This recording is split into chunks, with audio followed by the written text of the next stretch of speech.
tel que celui qui va nous être présenté aujourd'hui pourrait être relativement long. L'idée de cette rencontre thématique qui a été labellisée dans le cadre des Journées de la Résilience, comme d'autres rencontres thématiques que l'on a sur le mois d'octobre, a pour objectif et pour thème la problématique du changement climatique. Et les derniers aléas de ces derniers jours, notamment dans les Alpes-Maritimes, pour ne nommer que cela, sont particulièrement importants et particulièrement dramatiques pour les victimes de ces différents phénomènes. Avant-hier, encore hier, pour les Alpes-Maritimes. Je vois d'ailleurs qu'on a des représentants des Alpes-Maritimes. J'espère que ça se passe pas trop mal pour eux, ou du moins que ça se passe pour le mieux. Et donc l'idée de cette rencontre était de faire un petit point sur ces problématiques de changement climatique pour lever un certain nombre de tabous ou de fake news qui traînent. Et donc, on a sollicité le Grec Sud, qui nous a fait la sympathie de vouloir répondre par la positive. Et donc, sans attendre, parce que c'est quand même plutôt l'objectif qu'il intervienne, plutôt que ce soit moi, donc je laisse tout de suite la parole à nos amis du Grec. Merci beaucoup pour votre présentation. Et si vous avez des questions, n'hésitez pas à les poser au fur et à mesure ou sinon en fin de présentation. Merci. Bonjour à tous. Oui, si vous posez des questions au fur et à mesure, je peux peut-être y répondre, mais là, peut-être que si c'est le cas, ça peut essayer aussi ça peut entrecouper le discours qui peut durer un peu longtemps. Je sais pas, dans Elodie, tu regardes parce que je crois que je vois pas tout, moi. Et donc, Oui, dans ce Antoine, cas, Antoine, Élodie va veiller le fil de conversation, c'est les questions au fil de l'eau pour te les faire remonter, et pour pas que tu aies la gymnastique à faire entre tous les outils. bon, ben, super. Peut-être qu'à des moments, j'essaierai de faire une pause et je demanderai s'il y a des questions et comme ça, on pourra voir. Donc, bonjour à tous. Donc, je vais rapidement, donc aujourd'hui, vous présenter l'effet en fait du changement climatique de la hausse des températures sur l'évolution des aléas extrêmes climatiques. Je vais commencer par une petite.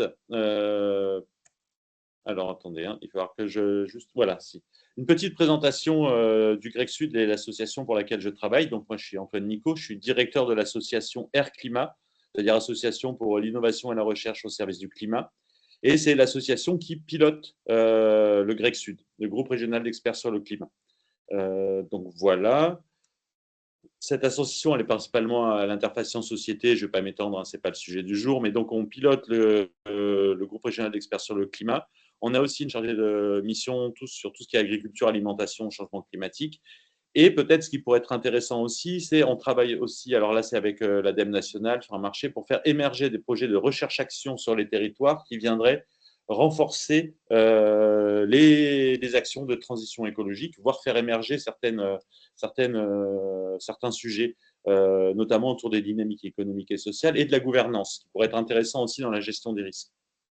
Mais je passe vite, je ne vais pas m'étendre. Autre point quand même, si malgré tout, on a une salariée qui travaille sur le MEDEC. Et là, je vais parler au nom du GREC, mais on a une salariée aussi sur le MEDEC. Le MEDEC, c'est entre le GREC et le GIEC, mais c'est à l'échelle du bassin méditerranéen. Il y a des rapports et des résumés pour décideurs qui sont vraiment très bien faits sur ces sujets aussi. Mais je crois que j'ai une petite diapo plus tard. Donc le Grec Sud, c'est une initiative qui a été était inspirée du GIEC et aussi de la première initiative de ce type qui était en France qui s'appelait Acclimatera. Donc il y a 10 ans, sous l'impulsion de la région et de plusieurs scientifiques, le Grec Sud est né. Donc c'est un groupe régional d'experts sur le climat. C'est financé dans son fonctionnement depuis bientôt 10 ans par la région et l'ADEME PACA, plus avec d'autres projets complémentaires qui viennent le nourrir.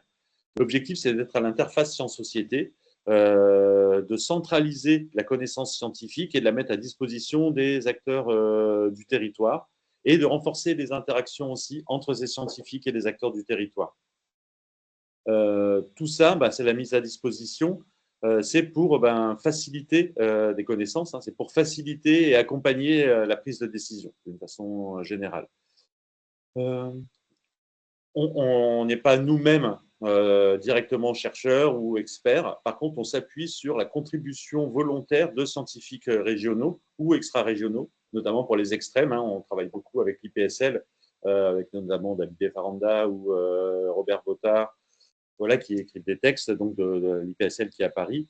Donc, on va chercher la connaissance malgré tout là où elle est, du moment qu'elle intéresse la région. Donc voilà, aujourd'hui, on a peut-être dans tous nos travaux, on a dû mobiliser à peu près 300, là j'ai mis 300, ça doit être entre 300 et 400 scientifiques qui contribuent à nos cahiers et qu'on me sollicite pour des conférences.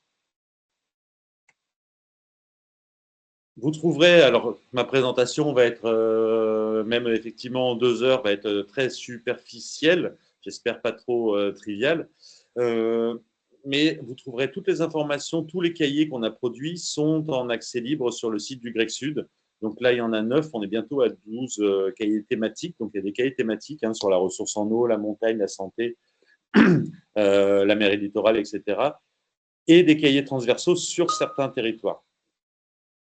Merci Elodie, qui mettra les liens avec l'envoi de la présentation.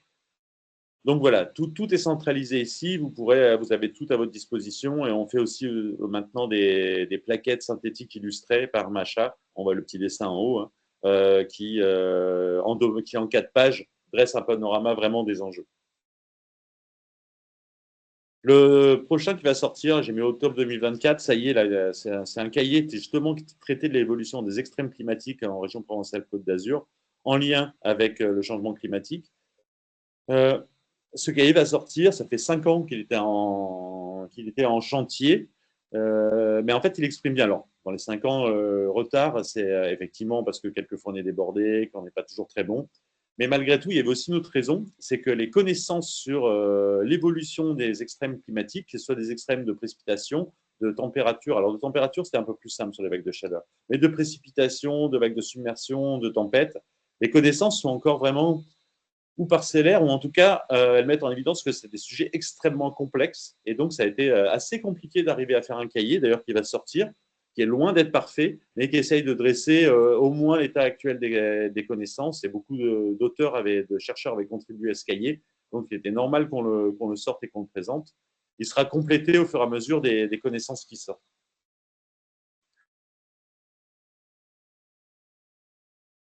Là aussi, j'ai mis des liens. On avait fait des fiches pour les élus régionaux, pour la région. Donc, sur le site Connaissance du territoire, ma région sud, il y a une dizaine de fiches sur les différents sujets sur la région avec un petit webinaire. Ça aussi, c'est une source assez synthétique d'informations, mais relativement complète, qui part des messages clés du GIEC jusqu'aux messages du GREC, qui sont les principaux, c'est des fiches régionales. Donc, je commence désolé avant d'entrer dans le vif du sujet, mais comme je finis jamais mes présentations, au moins vous saurez qu'il y a des ressources. Là, nous, on est le Grec Sud, donc on travaille en région Provence-Alpes-Côte d'Azur. On n'est pas les seuls. Maintenant, il y a tout un réseau de Grecs français. Donc, les premiers, c'est la Climatera en Aquitaine, puis en Nouvelle-Aquitaine. Donc là, maintenant, le dernier, en haut, il y a marqué Cerd et Crin. Donc là, pour les Hauts-de-France, maintenant, c'est le Grec Hauts-de-France. Pour l'arc méditerranéen, il y a le Grec Sud et le RECO. Donc, là aussi, je vous mets le lien, je crois, dans la diapo suivante. Donc, on est 2 Grecs à couvrir l'arc méditerranéen français. Je sais qu'il y a une étude préfigurative en Corse. Je ne sais pas exactement où en est la construction. Ça fait très, très longtemps qu'il y a un Grec qui est en discussion en Corse et pour l'instant, il n'a pas encore vraiment émergé. Il me semble que j'avais vu qu'il y avait peut-être des gens de Corse. Si vous avez des informations, on pourra y revenir. Donc voilà, l'arc méditerranéen va être relativement bien couvert. Je vous ai mis le site du RECO. Nous, on travaille par cahier thématique. Le RECO a plus travaillé comme Climatera, en tout cas au départ, a sorti un gros rapport qui s'appelle le CROC, le cahier régional Occitanie sur les changements climatiques, qui est pareil, en accès libre sur leur site. Et puis là, j'ai mis sur les Cévennes, pour le parc national des Cévennes, il y a une collaboration entre le Grec Sud et le RECO, et on a fait un cahier sur l'adaptation du parc national des Cévennes au changement climatique et à ses impacts. Donc voilà, là, vous avez à peu près toutes les informations qu'on peut mettre à disposition, au-delà des informations qui sont largement fournies aussi par le site presse. Donc, je vais revenir, je vais faire une petite introduction rapide, j'espère, des fois je ne me souviens plus exactement des diapos que j'ai mis, mais sur le réchauffement global et le changement climatique. Donc là, on va partir vraiment du haut, avant de zoomer sur les enjeux qui sont plus liés à l'arc méditerranéen français, et bien sûr, vu qu'on est grec sud, ça sera un peu centré sur PACA, mais Occitanie et PACA sur l'arc méditerranéen, on a des grandes similarités malgré tout.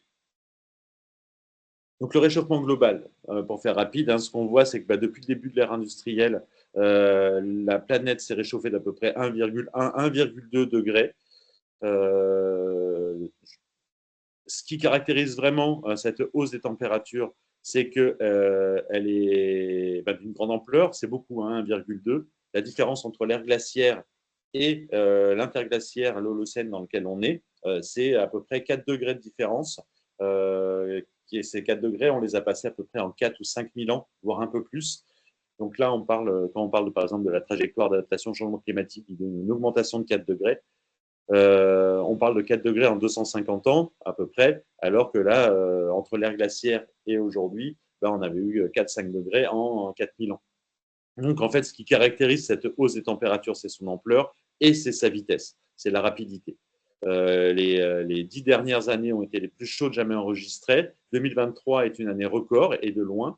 Donc ce réchauffement est vraiment sans précédent depuis au moins 2000 ans. Ça, c'est la façon de s'exprimer du GIEC. C'est-à-dire qu'au-delà de 2000 ans, il reste encore des incertitudes liées au manque de connaissances précises, mais on sait que ça fait plusieurs centaines de milliers d'années à première vue qu'on n'a pas une hausse aussi rapide des températures à l'échelle de la planète.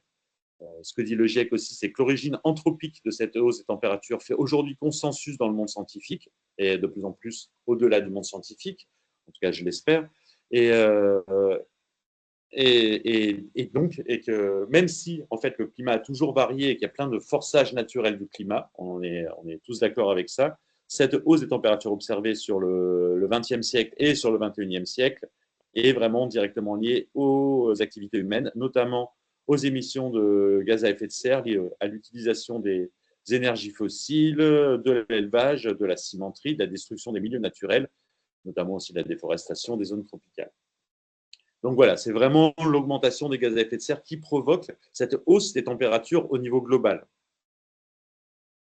Et c'est cette hausse des températures, en fait, au niveau global, qui est le moteur du changement climatique, qui est le moteur du changement de plusieurs composantes du système climatique. J'avais mis rapidement un petit graphique. Alors là, qui montrait, on voit toutes les courbes qui sont là depuis 1850 jusqu'à 1900. Et là, on est en bas. Il n'y a pas l'échelle, mais c'est l'année qui est représentée. Et ce qu'on voit, c'est que sur toutes ces courbes, on voit ici l'année 2023 qui passe en 2023. On a quasiment passé plus de la moitié de l'année au-dessus du seuil symbolique des 1,5 degrés. Donc là, on l'a passé ponctuellement sur une année. C'est quand une année sur deux, on aura dépassé le seuil des 1,5 degrés, qu'on aura vraiment franchi cette barre symbolique. Ce qu'on peut voir aussi en 2003, c'est que quasiment en tout cas, c'est pour la première fois qu'on a vraiment, à l'échelle de la planète, même dépassé ponctuellement, je crois que c'était sur 2 jours, le seuil symbolique des 2 degrés, avec toutes les incertitudes que ça comporte. 2024 jusqu'à cet été, en tout cas, était sur la même trajectoire. Donc, 2023, 2024 et même 2022 qui était déjà très chaud, des années particulièrement chaudes à l'échelle de la planète et quasiment jamais observées jusqu'à aujourd'hui. Alors, il faut peut-être j'aille là. Voilà. Il met longtemps à passer, désolé. Là, j'ai mis aussi cette très rapide et très forte hausse des températures sur les 10-15 dernières années, puisqu'elle est dans la tendance, elle se répercute sur la température à la surface des océans. Et là, pareil, on voit l'ensemble des courbes depuis les années 80, je crois. Oui, c'est marqué depuis 79. Et on voit que la dernière courbe, en 2023, on voit une explosion de la température des mers et des océans à l'échelle de la planète. On voit la courbe noire, là, 2024, qui continue sur la même trajectoire. Donc, on est arrivé où on bat à la fois des records en termes de température à l'échelle de la température de l'air, mais de la température des mers et des océans qui suivent la hausse des températures de l'air parce que on capte à peu près 90, les océans et les mers captent à peu près 90% de la chaleur supplémentaire émise par le changement climatique. Donc, on suit les mers et océans jouent vraiment un rôle de tampon. Par contre, la contrepartie, c'est que leur température augmente fortement et on commence à le comprendre. ça aura aussi des conséquences justement sur l'intensité des aléas extrêmes. On va le voir un peu après. Là, j'ai mis tout de suite un petit graphique qui montre que le climat, effectivement, la hausse des températures va continuer à augmenter, au moins jusqu'en 2050, mais cette augmentation des températures va être fortement dépendante des stratégies et des politiques publiques en termes de réduction des émissions de gaz à effet de serre.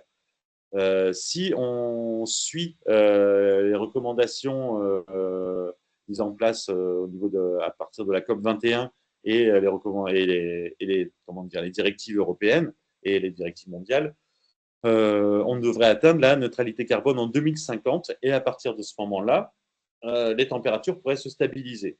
Si on n'arrive pas à tenir ces objectifs, la neutralité carbone arrivera un peu plus tard, les températures vont augmenter un peu plus, et elles se stabiliseront plus tard, mais avec une température de la planète plus élevée. Et en fait, bon, voilà, là, c'est les différents scénarios RCP. Donc, j'ai mis cela, maintenant, on parle de SSP dans le dernier rapport du GIEC. Mais je laisse pour l'instant les RCP parce que c'est les seuls à disposition sur les territoires dans les banques de données de DRIAS. Les autres scénarios ne sont pas encore intégrés, les autres projections. Donc, pour l'instant, on parle toujours de RCP. Donc là, il y a plusieurs scénarios. Il y a les scénarios, si on ne change rien, à l'échelle de la planète, on sera à 5 degrés, voire plus, à la fin du siècle. Il y a le scénario, le 2.6, le plus vertueux, qui respecte les annonces de la COP 21, de rester sous les 2 degrés, voire tenir les 1.5. Donc ça, c'est le plus vertueux. Et il y a plusieurs scénarios intermédiaires. Le scénario jaune là, que j'ai mis, le RCP6, correspondrait un peu aux promesses des gouvernements en termes de réduction des émissions de gaz à effet de serre qui ont été faites lors de la COP 21, qui n'ont pas été vraiment revues à la hausse à part par les îles Marshall et je ne sais pas qui, donc avec peu de conséquences lors des COP suivantes. Donc on est sur une trajectoire où finalement, la trajectoire tendancielle devrait nous amener à 3,5, 3,6, voire un petit peu plus, autour de 4 degrés, à 3,6 en fait, d'après ce que dit le GIEC. Donc, on a un scénario tendanciel aujourd'hui, si on poursuit avec les politiques promises par les gouvernements, pas appliquées, on est en retard là-dessus, mais sur les politiques promises, on arriverait vers 3,6 degrés.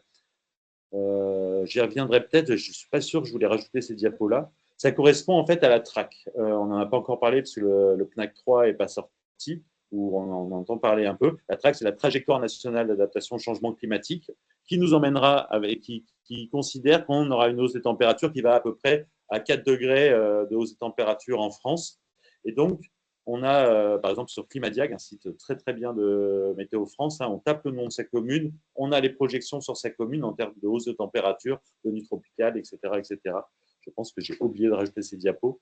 En tout cas, voilà. Et donc, au lieu d'avoir un choix de scénario pour l'adaptation des territoires, on va pouvoir se baser tous sur la même trajectoire qui correspond au scénario tendanciel, qui est une courbe qui est entre la jaune et la rouge ici, qui permet d'avoir une stratégie commune en termes d'adaptation. Donc voilà, les choix futurs, la hausse de la température, il y a forcément une grande incertitude parce que on n'est pas Madame Irma. Par contre, il y a des modèles, il y a des scientifiques qui travaillent, qui font des projections et qui nous fournissent des données qui vont nous aider à anticiper les évolutions de température et les conséquences que ça va avoir sur les écosystèmes. Dans les politiques publiques aujourd'hui, vu la vitesse du changement, il faut vraiment arriver à anticiper la situation climatique de 2050, voire de 2100, dans les actions qu'on va mettre en place sur les territoires.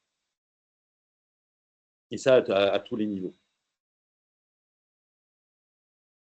Ce que je disais, donc, c'est que je reviens un peu en arrière, je poursuis. Donc là, on parlait de la hausse des températures globales. Donc, c'est cette hausse des températures globales qui est vraiment le moteur du changement climatique. Donc, avec les conséquences, c'est des hausses de température sous toutes les régions du globe, mais d'ampleur variable selon les régions, bien sûr.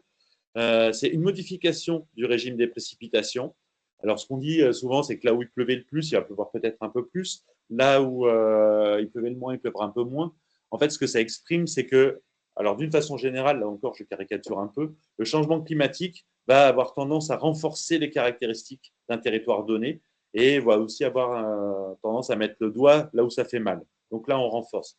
Typiquement, en zone méditerranéenne, si on prend le climat méditerranéen, il est caractérisé en gros par, en termes de régime de précipitation, trois caractéristiques. Une période de sécheresse estivale qui va avoir tendance à être renforcée et donc plus longue, plus intense par le changement climatique. Des précipitations particulièrement intenses, alors historiquement à l'automne, mais on voit que c'est plus forcément que à l'automne. Mais donc cette intensité va avoir tendance à augmenter et aussi une forte variabilité des précipitations pour le climat méditerranéen.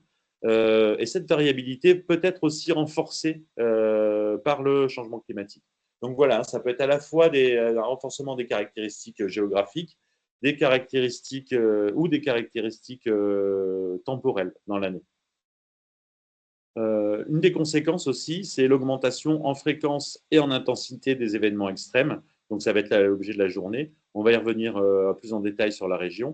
Mais ça, le fait que le changement climatique, il soit acté que le changement climatique, la hausse des températures ait un effet sur les extrêmes, c'est assez récent. Hein. Ça a été acté que dans le dernier rapport du GIEC, notamment dans tout ce qui concerne tempêtes, épisodes de précipitation intenses. Avant, il y avait beaucoup trop d'incertitudes et le GIEC ne s'était pas prononcé dessus. Il disait que c'était vraisemblable, mais ce n'était pas très vraisemblable.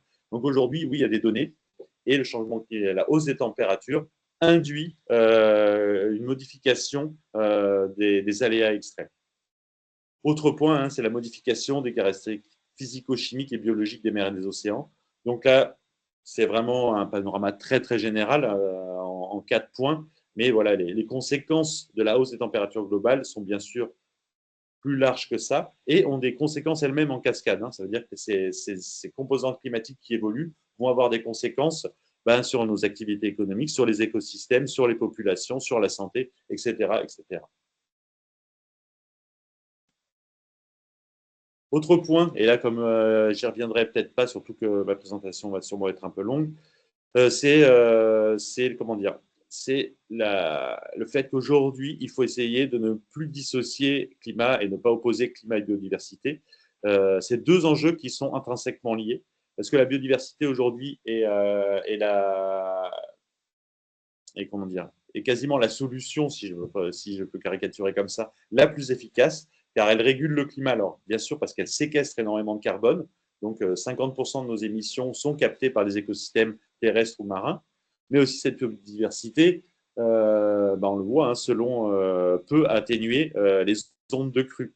Typiquement, si on a des zones humides en bonne santé, elles vont pouvoir capter, atténuer, absorber une partie de l'onde de crue. Si on a des bassins versants fortement dégradés, le ruissellement sera plus important que si on a des bassins versants couverts par des forêts, des terrasses, avec des sols relativement profonds qui vont permettre l'infiltration d'une grande partie de l'eau. Alors bien sûr que ça ne suffit pas, mais ça atténue l'onde de crue potentielle en aval. Ce qu'on voit aujourd'hui, c'est que le climat lui-même impacte très fortement la biodiversité et de plus en plus. Donc on est avec notre solution principale contre le climat qui est impactée elle-même par le climat. Donc voilà, on a un peu quand même malgré tout la notion d'une course contre la montre pour arriver à mettre en place notamment les solutions, ce qu'on appelle fondées sur la nature. Juste un petit point, j'avais mis ça aussi pour finir rapidement, pour commencer à finir mon introduction. C'est-à-dire qu'il n'y a pas que les rapports du GIEC ou les rapports de l'OMS qui parlent du changement climatique. Le rapport du Forum économique mondial sur les risques globaux, qui sort tous les ans, fait un top 10 des risques globaux pour l'économie mondiale. Et depuis maintenant, je pense, 6, 5 ou 6 ans, voire 7 ans, place la composante climatique quasiment en premier au niveau des risques. Le premier risque pour l'économie mondiale, hein, pour Davos, donc on est loin d'avoir affaire à des Amish, c'est la faillite de l'action climatique, aussi bien en termes d'atténuation des émissions de gaz à effet de serre que d'adaptation aux effets des changements climatiques. L'autre point qui est en lien direct avec le changement climatique, c'est l'évolution des extrêmes climatiques. On en arrive là aujourd'hui au sujet du jour. Et l'autre point, je venais de parler de la biodiversité, c'est la perte de biodiversité. Ces 3 points, en fait, sont dans le top 3 des risques majeurs identifiés par le Forum économique mondial sur l'économie mondiale. Donc voilà, il y en a dans tous les points qui suivent. beaucoup d'autres sont directement liés aussi, ou en tout cas vont être fortement contraints par le changement climatique. On voit donc d'ores et déjà qu'on est bien conscient que toute cette évolution va avoir des forts impacts économiques, et on a déjà, hein, sur nos territoires. Je commence à zoomer sur le contexte méditerranéen. Donc là, une des particularités de nos régions, c'est qu'on est en contexte méditerranéen, je l'ai déjà un peu abordé. C'est aussi abordé dans le GIEC, qui dit que la Méditerranée est un hotspot du changement climatique. Alors, on me le demande souvent, c'est pour ça que je le précise. Un hotspot, ça ne veut pas dire seulement qu'il va faire plus chaud qu'ailleurs. On l'a vu, hein, ici, bon, on va le voir. Effectivement, la température s'élève plus vite qu'au niveau du globe. Mais surtout, c'est que les conséquences du changement climatique vont être plus importantes en contexte méditerranéen que sur d'autres secteurs. Donc, les hotspots du changement climatique. Ce que dit le GIEC, c'est que sur toutes les régions méditerranéennes, on voit la petite carte, hein, à part le Brésil, toutes les autres régions en marron sont des régions au climat méditerranéen ou quasiment. Ces régions vont voir les sécheresses augmenter assez largement dans les années à venir. Et c'est là où j'ai mis un petit rapport du MEDEC, et là j'ai mis le lien vers le résumé pour décideurs du rapport du MEDEC, qui est très bien fait si vous voulez avoir des informations plus à l'échelle du bassin méditerranéen. Et ils le disent, hein, à l'avenir, le bassin méditerranéen devrait rester parmi les régions les plus affectées par le changement climatique, en particulier en ce qui concerne les précipitations et le cycle hydrologique. On va le voir que pour notre région, ce n'est pas les seuls, mais effectivement, ça fait partie des caractéristiques du climat méditerranéen et des forts points d'attention à avoir dans les années à venir. Donc là, je vais commencer à zoomer sur les trajectoires climatiques en région Provence-Alpes-Côte d'Azur. Donc là, je n'ai pas changé ma diapo. Je vais essayer d'être un tout petit peu plus large que ça. Mais bon, je n'ai pas été chercher beaucoup d'informations dans Réco, mais je vais essayer de voir quand quand il y aura une forte analogie. J'en parlerai. Donc voilà, la région PACA. Donc là, j'ai mis, alors là, c'est aussi quelque chose à bien comprendre, hein, pour le nombre en fait de risques auxquels sont confrontés les régions Occitanie et les régions Provence-Alpes-Côte d'Azur, c'est que c'est des territoires qui sont fortement contrastés.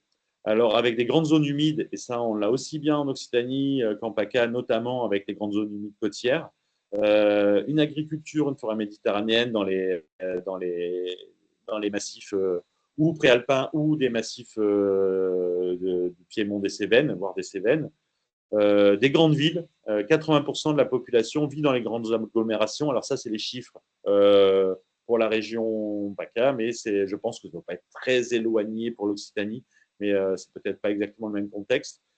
Des côtes, plus de 700 km de côtes sur la région, et je pense que ça doit faire au moins quasiment 1600, 1700, voire un peu plus si on additionne avec le littoral d'Occitanie.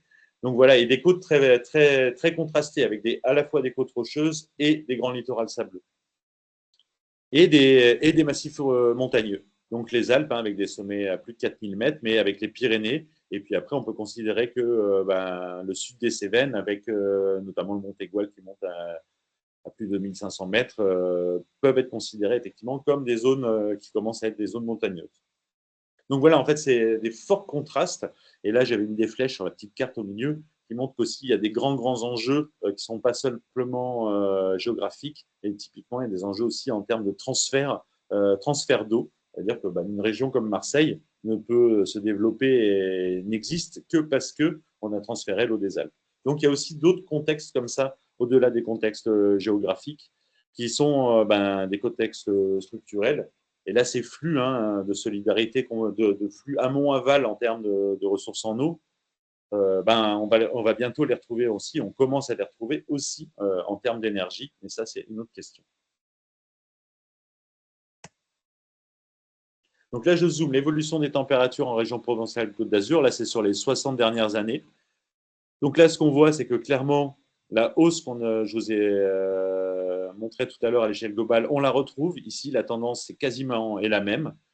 Sauf qu'ici, on a une accélération un peu plus rapide.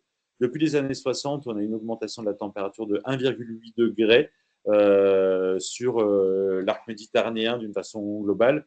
Et donc, on est à peu près à 2,1 d'augmentation depuis le début de l'ère industrielle. Ça veut dire quasiment 1 degré de plus qu'à l'échelle mondiale. Donc, quasiment 2 fois plus qu'à l'échelle mondiale, pas tout à fait. Si 2023 est l'année la plus chaude à l'échelle globale, 2022 est la plus chaude jamais enregistrée en France et pour les régions Occitanie et PACA. 2023 arrive pas loin derrière. On voit très bien que 2023 et 2022 sont des années extrêmement chaudes. Donc voilà, hein, une hausse des températures très marquée pour la région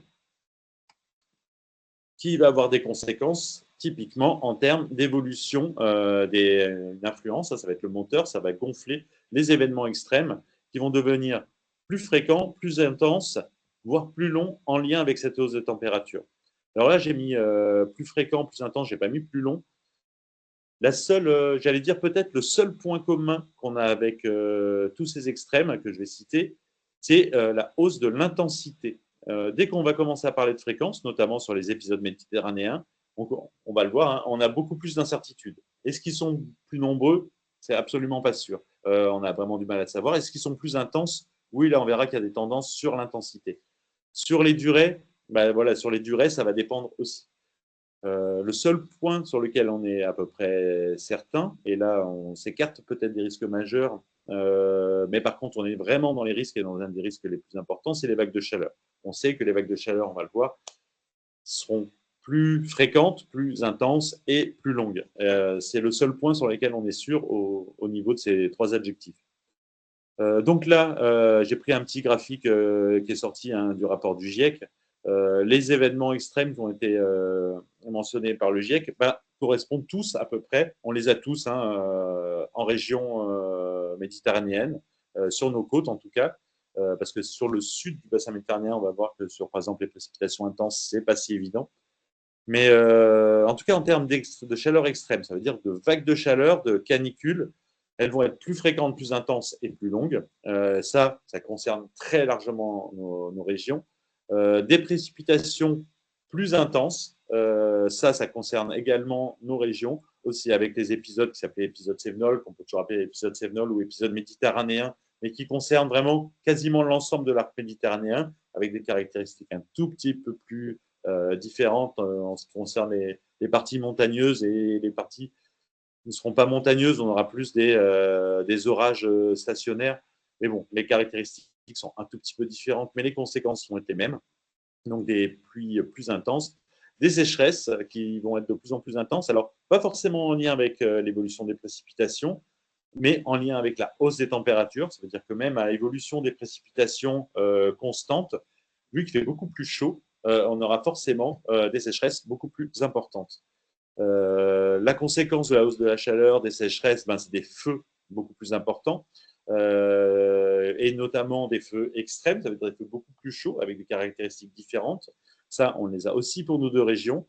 Donc ça, c'est des risques qui augmentent fortement.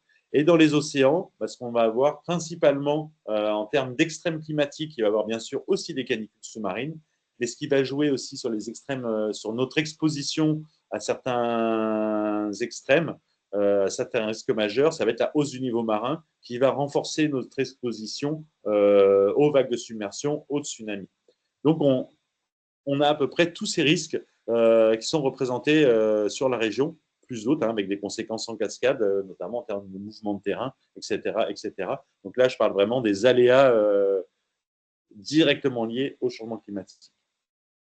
Ce qu'on voit aussi, c'est la récurrence. C'est qu'il ne faut pas prendre ces événements extrêmes de façon aujourd'hui déconnectée les uns des autres.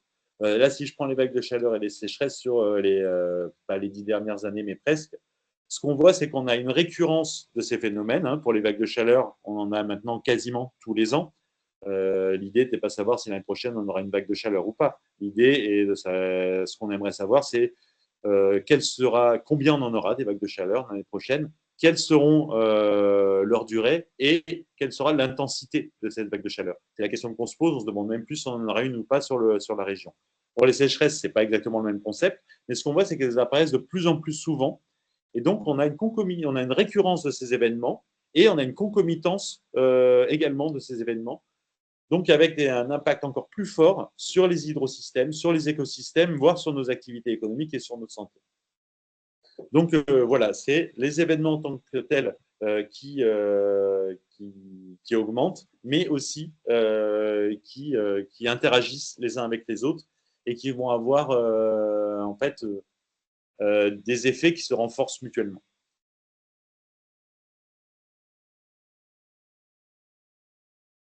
Voilà, j'avais mis un petit lien vers le rapport du Haut Conseil pour le climat, hein, qui est le rapport grand public.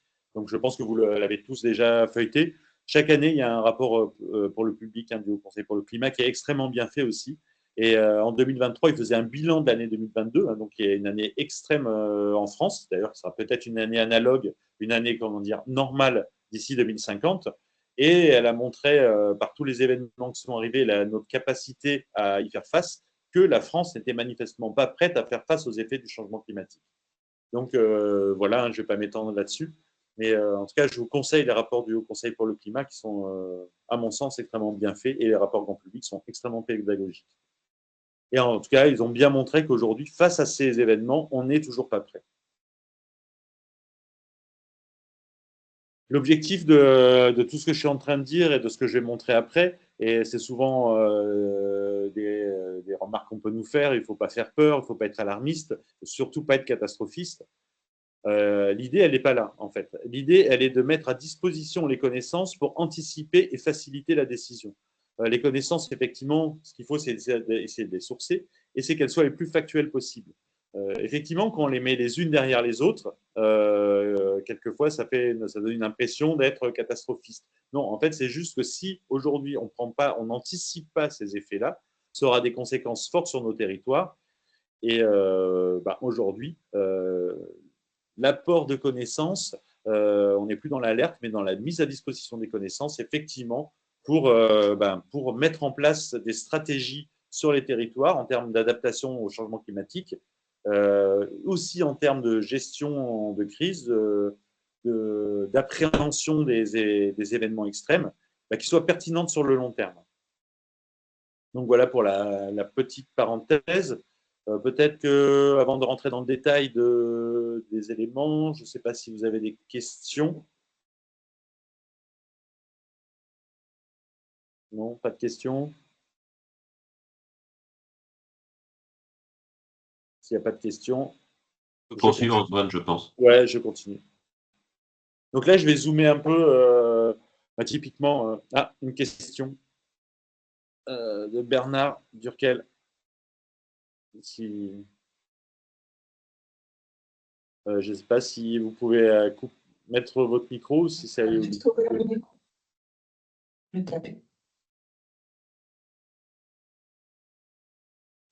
Excusez-moi, mon micro a été arrêté.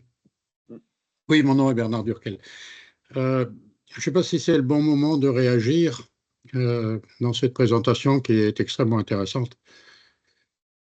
J'ai assisté aux journées économiques il n'y a pas longtemps à Aix-en-Provence, et il y a le président de Total, M. Pouyanné, qui a dit que la consommation mondiale de pétrole va continuer à augmenter pendant les 20 prochaines années. Ce qui veut dire que les émissions de CO2 vont continuer pendant longtemps. Et donc j'ai vu votre slide, de ne pas être pessimiste ou catastrophiste, mais c'est quand même très, très préoccupant.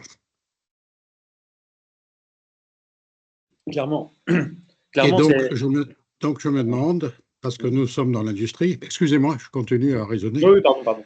Parce que nous sommes dans l'industrie pétrochimique ou raffinage ou autre. Et on nous demande des efforts qui peuvent conduire à la fermeture, parce que les investissements à faire sont tellement énormes que les groupes vont sans doute jeter l'éponge, du moins en France, voire ailleurs. Donc je me demande si on ne se fourvoie pas, en fait. dans les axes. La France est un tout petit pays à l'échelle mondiale. Son impact sur le changement climatique est quasiment nul. Voilà, donc je ne savais pas si c'était le bon moment de réagir, mais voilà, euh, voilà ce que je pense. Je pense qu'on se fourvoie. Bien. Voilà. Bon, voilà. Je vous ai Oui, dit ce que j'avais sur le cœur. oui, oui, tout à Et fait. Bah, en fait, ce que vous dites là, ça montre vraiment la complexité en fait des enjeux. C'est déjà assez des enjeux à l'échelle mondiale, et donc la transformation, limiter les émissions de gaz à effet de serre très rapidement demande une transformation profonde, et c'est ce que dit le GIEC, hein, du système énergétique, du système économique. Et on sait bien qu'aujourd'hui, c'est extrêmement complexe. C'est pour ça qu'en fait, je vais contourner un peu, hein, mais que les ambitions en termes de réduction des émissions de gaz à effet de serre, on garde toujours les mêmes. Ça veut dire la neutralité carbone en 2050, même si aujourd'hui, on sait on risque il est quasiment certain qu'on ne l'atteindra pas. Par contre, on les met toujours très fort pour essayer d'arriver à trouver. On essaie de trouver des solutions pour transformer ce modèle au mieux, le plus rapidement possible. Ça veut dire que si on y arrive en 2080 et pas en 2050, ça sera toujours ça de gagner. Mais ce qu'on sait, c'est qu'on doit y partir tout de suite. Donc, au niveau mondial, les stratégies de réduction des émissions de gaz à effet de serre, elles doivent être très fortes, et les ambitions doivent être très fortes. Dès aujourd'hui, on sait que c'est long, on sait que c'est complexe. Et même si la France, d'ailleurs, c'est un tout petit pays, aujourd'hui, on parle d'1% des émissions. Bon, l'empreinte carbone, on arrive à 2%. Hein. Mais par contre, historiquement, la France est vraiment a une responsabilité historique, malgré tout, dans les émissions de gaz à effet de serre. Et la transformation d'un modèle, effectivement, aura des dommages collatéraux sur une partie de l'industrie. Mais malgré tout, si elle ne se fait pas rapidement, de toute façon, les impacts du changement climatique auront des conséquences très très fortes dessus. Donc, ça va être gérer ces dommages collatéraux, et c'est garder une ambition forte dans la transformation de nos modèles pour avoir des systèmes plus vertueux en termes d'émissions. Et ça à l'échelle mondiale. Et donc, la France doit y participer. Et même si on est un petit pays, il y a 200 pays en tout, chacun doit faire sa part. Et malgré tout, on a aussi comment dire, peut-être il y a un devoir, c'est peut-être beaucoup, mais d'exemplarité finalement. Et puis, au niveau de l'indépendance énergétique, il y a beaucoup de choses qui, on l'a vu, hein, pendant et le Covid et en lien avec la guerre en Ukraine, l'indépendance énergétique aussi, c'est un point fort. L'autre point, en fait, pour ça, hein, pour justement revenir dessus, c'est que là, on a une ambition très forte en termes de réduction des émissions de gaz à effet de serre, qu'on sait qu'on n'atteindra pas. Mais c'est pour ça que la trajectoire d'adaptation qui a été définie par le gouvernement dans le cadre du plan national d'adaptation, c'est pas un réchauffement de la planète à 1,5, c'est une hausse des températures planétaires autour de 3,6, 3,7 degrés. Donc 4 degrés au niveau de la France. Donc l'ambition en termes d'adaptation, elle est loin. 4 degrés, franchement, au niveau de la hausse des températures à l'échelle mondiale, on est dans un contexte effectivement catastrophique, quoi. Mais donc, aujourd'hui, préparons-nous déjà à à anticiper, à travailler sur l'aménagement du territoire, sur l'évolution de nos pratiques professionnelles, pour faire face quand même à effectivement une hausse des températures qui soit beaucoup plus importante que celle qu'on essaie d'obtenir. Je n'ai pas été très clair, mais voilà, oui, on a bon, deux ambitions en fait. On sait qu'on n'arrivera pas à réduire nos émissions de gaz à effet de serre, donc nos ambitions d'adaptation, elles doivent être avec une hausse des températures assez forte. je vous remercie, hein, et en fait, je suis complètement d'accord avec ce que vous dites, puisque le but, c'est de prendre des mesures en considérant que le changement climatique va arriver. Et que la France doit jouer un rôle de leader dans l'objectif de réduire les émissions à effet de serre, complètement d'accord. Le seul point d'écart que j'ai encore, c'est, je trouve stupide de tomber sur l'industrie comme on le fait, que ce soit notre industrie à nous, pétrochimique, raffinage, ou l'industrie de l'automobile, qui conduira à des pertes d'emplois, qui conduira à des désindustrialité encore plus, sans raison, en fait, sans effet sur le climat, parce que c'est complètement marginal. C'est le seul bémol seul bémol que je fais à ça. Par contre, pour le reste, 100% d'accord en ce qui me concerne. Oui, oui. Après, sur le reste, hein, c'est peut-être aussi, on tombe sur l'industrie, mais si on regardait, par exemple, si on regarde sur les Bouches-du-Rhône, l'industrie est fortement émettrice. Et en fait, l'industrie doit, on parlait de changement de modèle énergétique, de changement de modèle économique, l'industrie doit jouer sa part. Mais si en fait j'avais à faire en face, si vous étiez agriculteur, on dirait qu'on en a marre en fait de cibler uniquement l'agriculture. Et quand je fais une intervention vis-à-vis des acteurs du tourisme, eux aussi trouvent qu'on pointe trop leur secteur.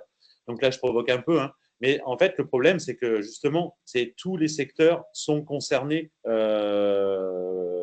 par les émissions de gaz à effet de serre. Donc, il y a certains secteurs ponctuellement qui le sont beaucoup plus, l'industrie est encore très émettrice, mais ce n'est pas les seuls. Et c'est pour ça qu'aujourd'hui, en fait, peut-être que ce n'est pas juste une question de priorité. Après, la façon de cibler n'est pas forcément toujours la bonne. Par contre, ce qu'on sait, c'est que ce soit l'industrie automobile, l'industrie pétrochimique ou l'industrie du ciment, elle doit effectivement se transformer. Pour ça, elle doit être accompagnée et voilà. Et on sait qu'il y a une transformation nécessaire. Après, qu'on pointe du doigt ou pas, ça, c'est autre chose, mais on arrive à pointer du doigt l'industrie, comme on demande aussi, comme quelquefois, on fait aussi reposer tous les efforts sur les citoyens, en tout cas dans les discours, ce qui n'est pas non plus, très productif. En fait, ce qu'on voit, c'est qu'il y a effectivement une transformation du modèle économique énergétique qui doit être portée par des politiques publiques. En fait, ça doit être encadré. On doit avoir des vraies stratégies et c'est ce qui manque peut-être un peu aujourd'hui.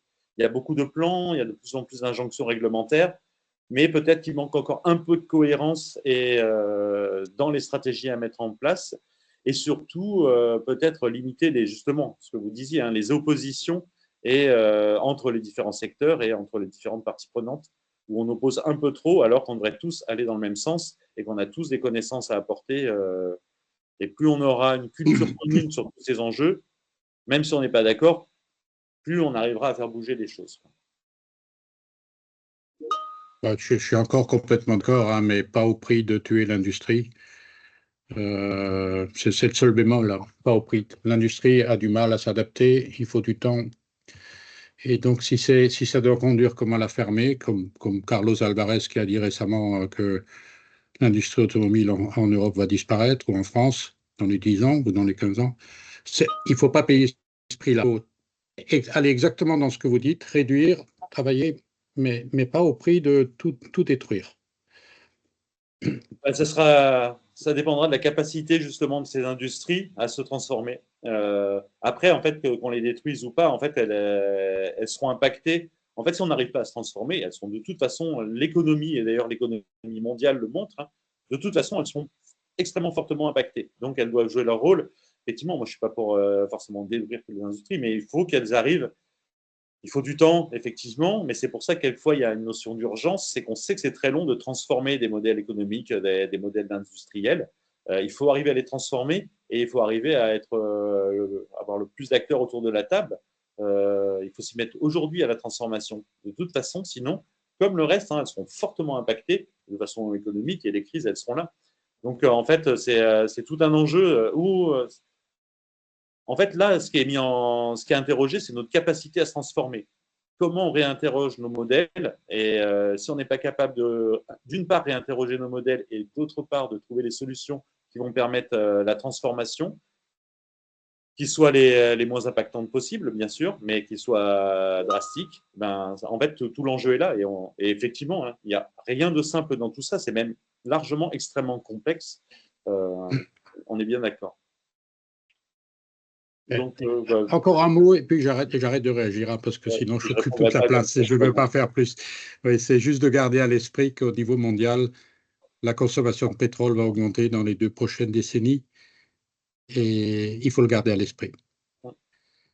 Voilà, je ne voudrais pas occuper plus de temps. Je vous remercie beaucoup. Je vous remercie beaucoup. Merci pour vos questions et vos remarques. Bon, je continue. C'était un moment important de cet échange et je vous propose qu'on continue à avancer parce qu'Antoine a encore à peu près 70 diapos. Non, mais je ne les passerai pas toutes. Hein. D'accord. Et en fait, quand je vois qu'il y a encore 70 diapos, c'est que j'ai pas dû mettre le bon diaporama. Donc je me dis que là, vers la fin, ça va être peut-être un peu foutoir. En fait, j'en avais deux parce que j'en avais enlevé. Donc, et de toute façon, vu que je parle très longtemps, normalement, je ne devrais pas arriver au point où c'est un peu le bazar. Et par contre, Elodie, il faudrait que je te renvoie un diaporama quand tu voudras le diffuser, parce que je pense que celui-là, à la fin, il n'est pas finalisé. Donc non, mais de toute façon, je ne ferai pas les 95. Mais là, je vais rentrer un peu plus dans le vif du sujet. Donc avec des petits graphiques là, sur Climat HD qui montrent bien l'augmentation de la fréquence des vagues de chaleur. Alors, euh, il me semble que les vagues de chaleur ne font pas partie de ce qu'on appelle des risques majeurs, ou alors peut-être, mais en tout cas depuis pas très longtemps, ils ne faisaient pas encore partie. L'air de rien, pas l'air de rien, en tout cas ce qui est dit notamment sur l'OMS, le GIEC et pas mal de... Ça va faire partie des extrêmes climatiques, météorologiques, qui vont avoir d'une façon générale le plus d'impact sur les écosystèmes et sur nos sociétés dans les années à venir. Et ces vagues de chaleur sont aussi très souvent le moteur d'événements extrêmes par la suite. Typiquement, les années où il a fait très très chaud, peut-être que vous l'avez déjà en tête, hein, quand on voit qu'il y a des très très fortes canicules sur plusieurs parties de la planète ces dernières années, elles sont suivies quasiment dans les 2-3 jours qui suivent par des incendies extrêmes. Et donc, typiquement, le fait qu'il y ait des fortes vagues de chaleur déclenche des incendies, notamment sur les zones méditerranéennes. Donc, on va le voir. Donc, ces vagues de chaleur, c'est vraiment de la part de plusieurs auteurs, dans plusieurs rapports, ça fait vraiment partie des extrêmes qu'il va falloir vraiment prendre en compte. Ce qu'on voit, c'est que là, sur l'ensemble des épisodes qui sont enregistrés depuis la fin de de la Seconde Guerre mondiale, hein, on voit un gros épisode au milieu là en 1947, on en voit un gros en 1983. L'air de rien, il y a quasiment plus de la moitié des épisodes enregistrés depuis la Deuxième Guerre mondiale, des épisodes de vagues de chaleur, qui ont eu lieu dans les 10 dernières années. Et on voit que même si sur la région, on n'a pas dépassé en durée, alors en bas, on a la durée et en haut, on a l'indicateur de température, on n'a pas dépassé en durée la vague de chaleur de août 2003. On a en revanche largement dépassé en intensité en 2023 et en 2019 cette vague de chaleur. 2019, hein, c'est les records de température. Il y a quasiment la moitié des stations du réseau de Météo France qui ont battu des records de température maximale entre le 27 et le 28 juin 2019. À Vérargues, juste à côté de Montpellier, on a acté le record national de température, les 46 degrés, c'était en juin 2019. Ce qu'on voit aussi sur ce graphique, et ce qui était, alors en 2003, il y en a une toute petite, et ce qu'on n'a pas eu la même durée en vague de chaleur qu'en 2003. Par contre, si on prend 2022, on a 2022, 2022, il y en a 3 en 2022, 2023, 2023, il y a 3 vagues de chaleur aussi. En fait, en termes de nombre de jours de vagues de chaleur, on arrive en tout cas en 2022 et en 2023, à couvrir quasiment le nombre de jours de vagues de chaleur qu'on a eu en 2003, voire dépasser. Malgré tout, ce qu'on voit, c'est que c'est ça. On a des vagues de chaleur plus fréquentes, même dans l'année. Hein. On a des années comme en 2015, 2023, 2022, on a 3 vagues de chaleur dans l'année, plus longues et plus intenses. En 2022, on a eu la vague de chaleur la plus précoce. En 2023, la plus tardive. On voit que la période de vague de chaleur s'allonge et que ça va continuer dans les années à venir. Je ne vais pas m'étendre dessus, mais un des points liés aux vagues de chaleur aussi, c'est l'effet d'îlots de chaleur urbains. En fait, ces vagues de chaleur vont avoir des conséquences encore plus importantes en termes, en tout cas, en termes de santé publique dans les villes, parce qu'effectivement, on va avoir le mécanisme d'îlot de chaleur urbain qui va emmagasiner la chaleur dans la journée et la restituer la nuit, donc avec un inconfort thermique très très important dans les villes.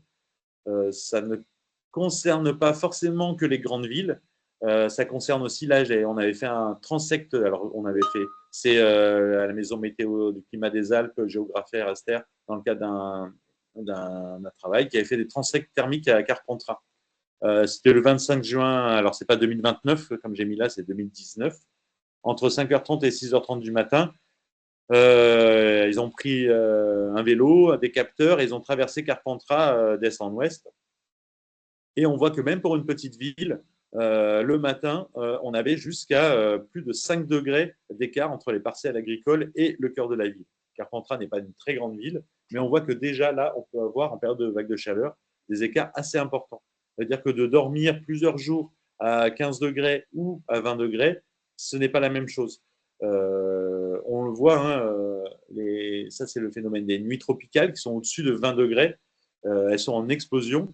Et à Nice, je crois que j'ai peut-être mis l'indicateur quelque part. Je crois que c'est plus d'une centaine de nuits tropicales en 2022 à Nice. Et cette année, il y en a eu énormément aussi. Donc, c'est des nuits au-dessus de 20 degrés.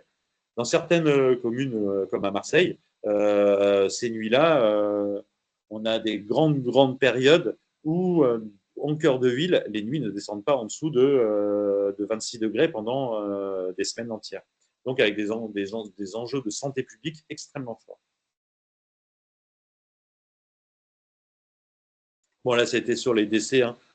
Ces vagues de chaleur, elles entraînent bien sûr une surmortalité, sans parler des conséquences sur les sols, les écosystèmes, l'économie. La vague de chaleur de 2003, c'était 70 000 morts supplémentaires en Europe et 15 000 en France. Après ce constat hein, de très forte surmortalité liée en 2003, c'est là où il y a eu des systèmes d'alerte canicule qui ont été mis en place, qui ont été relativement efficaces. On voit qu'en 2022, on a 2816 décès en excès en France, donc moins qu'en 2003. Alors 2003, on le voit, hein, c'était très ponctuel. 2022, c'est quelquefois, on dit qu'on va jusqu'à 10 000 morts supplémentaires parce qu'on était sur des très fortes chaleurs, notamment dans le sud de la France, qui avaient commencé fin mai, début juin et qui ont fini fin septembre. Et donc, on a été confronté à des fortes chaleurs de façon très, très longue. Et en plus, on a des difficultés d'évaluer la surmortalité parce qu'on avait encore en 2022 certains épisodes de Covid. Donc voilà, mais en fait, y penser, hein, y penser. En tout cas, voilà, les canicules aujourd'hui font partie des événements climatiques extrêmes les plus préoccupants et on le voit on l'a vu bon, en Asie ces derniers temps, au Moyen-Orient.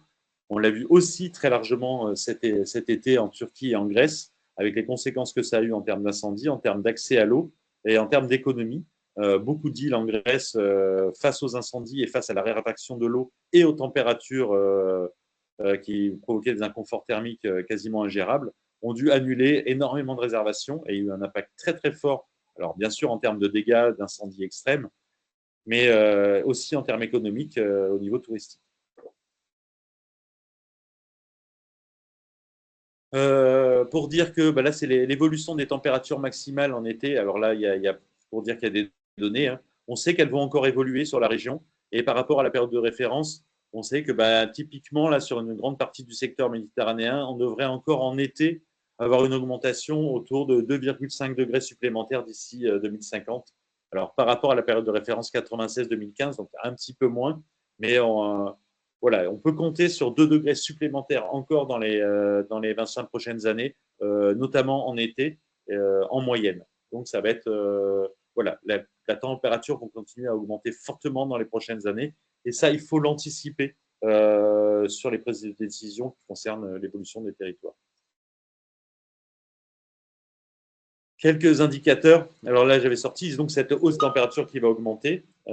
Alors là, j'ai pas je vois sur l'Occitanie, si on regarde ce graphique sur la région Provence-Alpes-Côte d'Azur, il est quasiment, il est très homogène. Alors sur l'Occitanie, au moins sur l'arc. Alors là même sur toute la zone sud, allez sur le site du RECO, on pourrait travailler hein, pour l'avoir sur toute la zone sud. Moi, je ne l'ai pas personnellement, mais la tendance est quasiment exactement la même. En tout cas, sur ce qui concerne l'arc, sur tout ce qui est influence méditerranéenne. On a le même type de figure dans le cahier des Cévennes, mais juste pour le parc national des Cévennes. Et sur le site du RICO, il me semble qu'ils ont mis des cartes qui sont similaires à celles-là et qui permettent de voir l'évolution en Occitanie.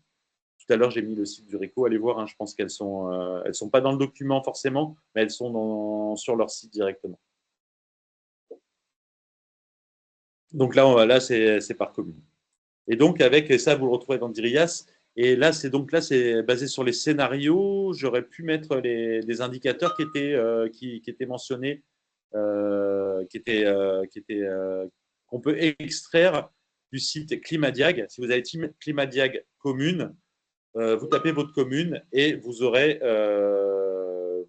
tous les indicateurs qui concernent l'évolution des températures en 2030, 2050, 2100 qui suivent le scénario tendanciel qu'on doit suivre pour la trajectoire d'adaptation.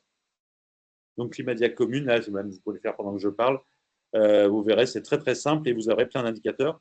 Là, je vous ai sorti des indicateurs selon les scénarios. C'est le scénario intermédiaire qui est un peu en dessous du scénario tendanciel et qui montre juste qu'avec.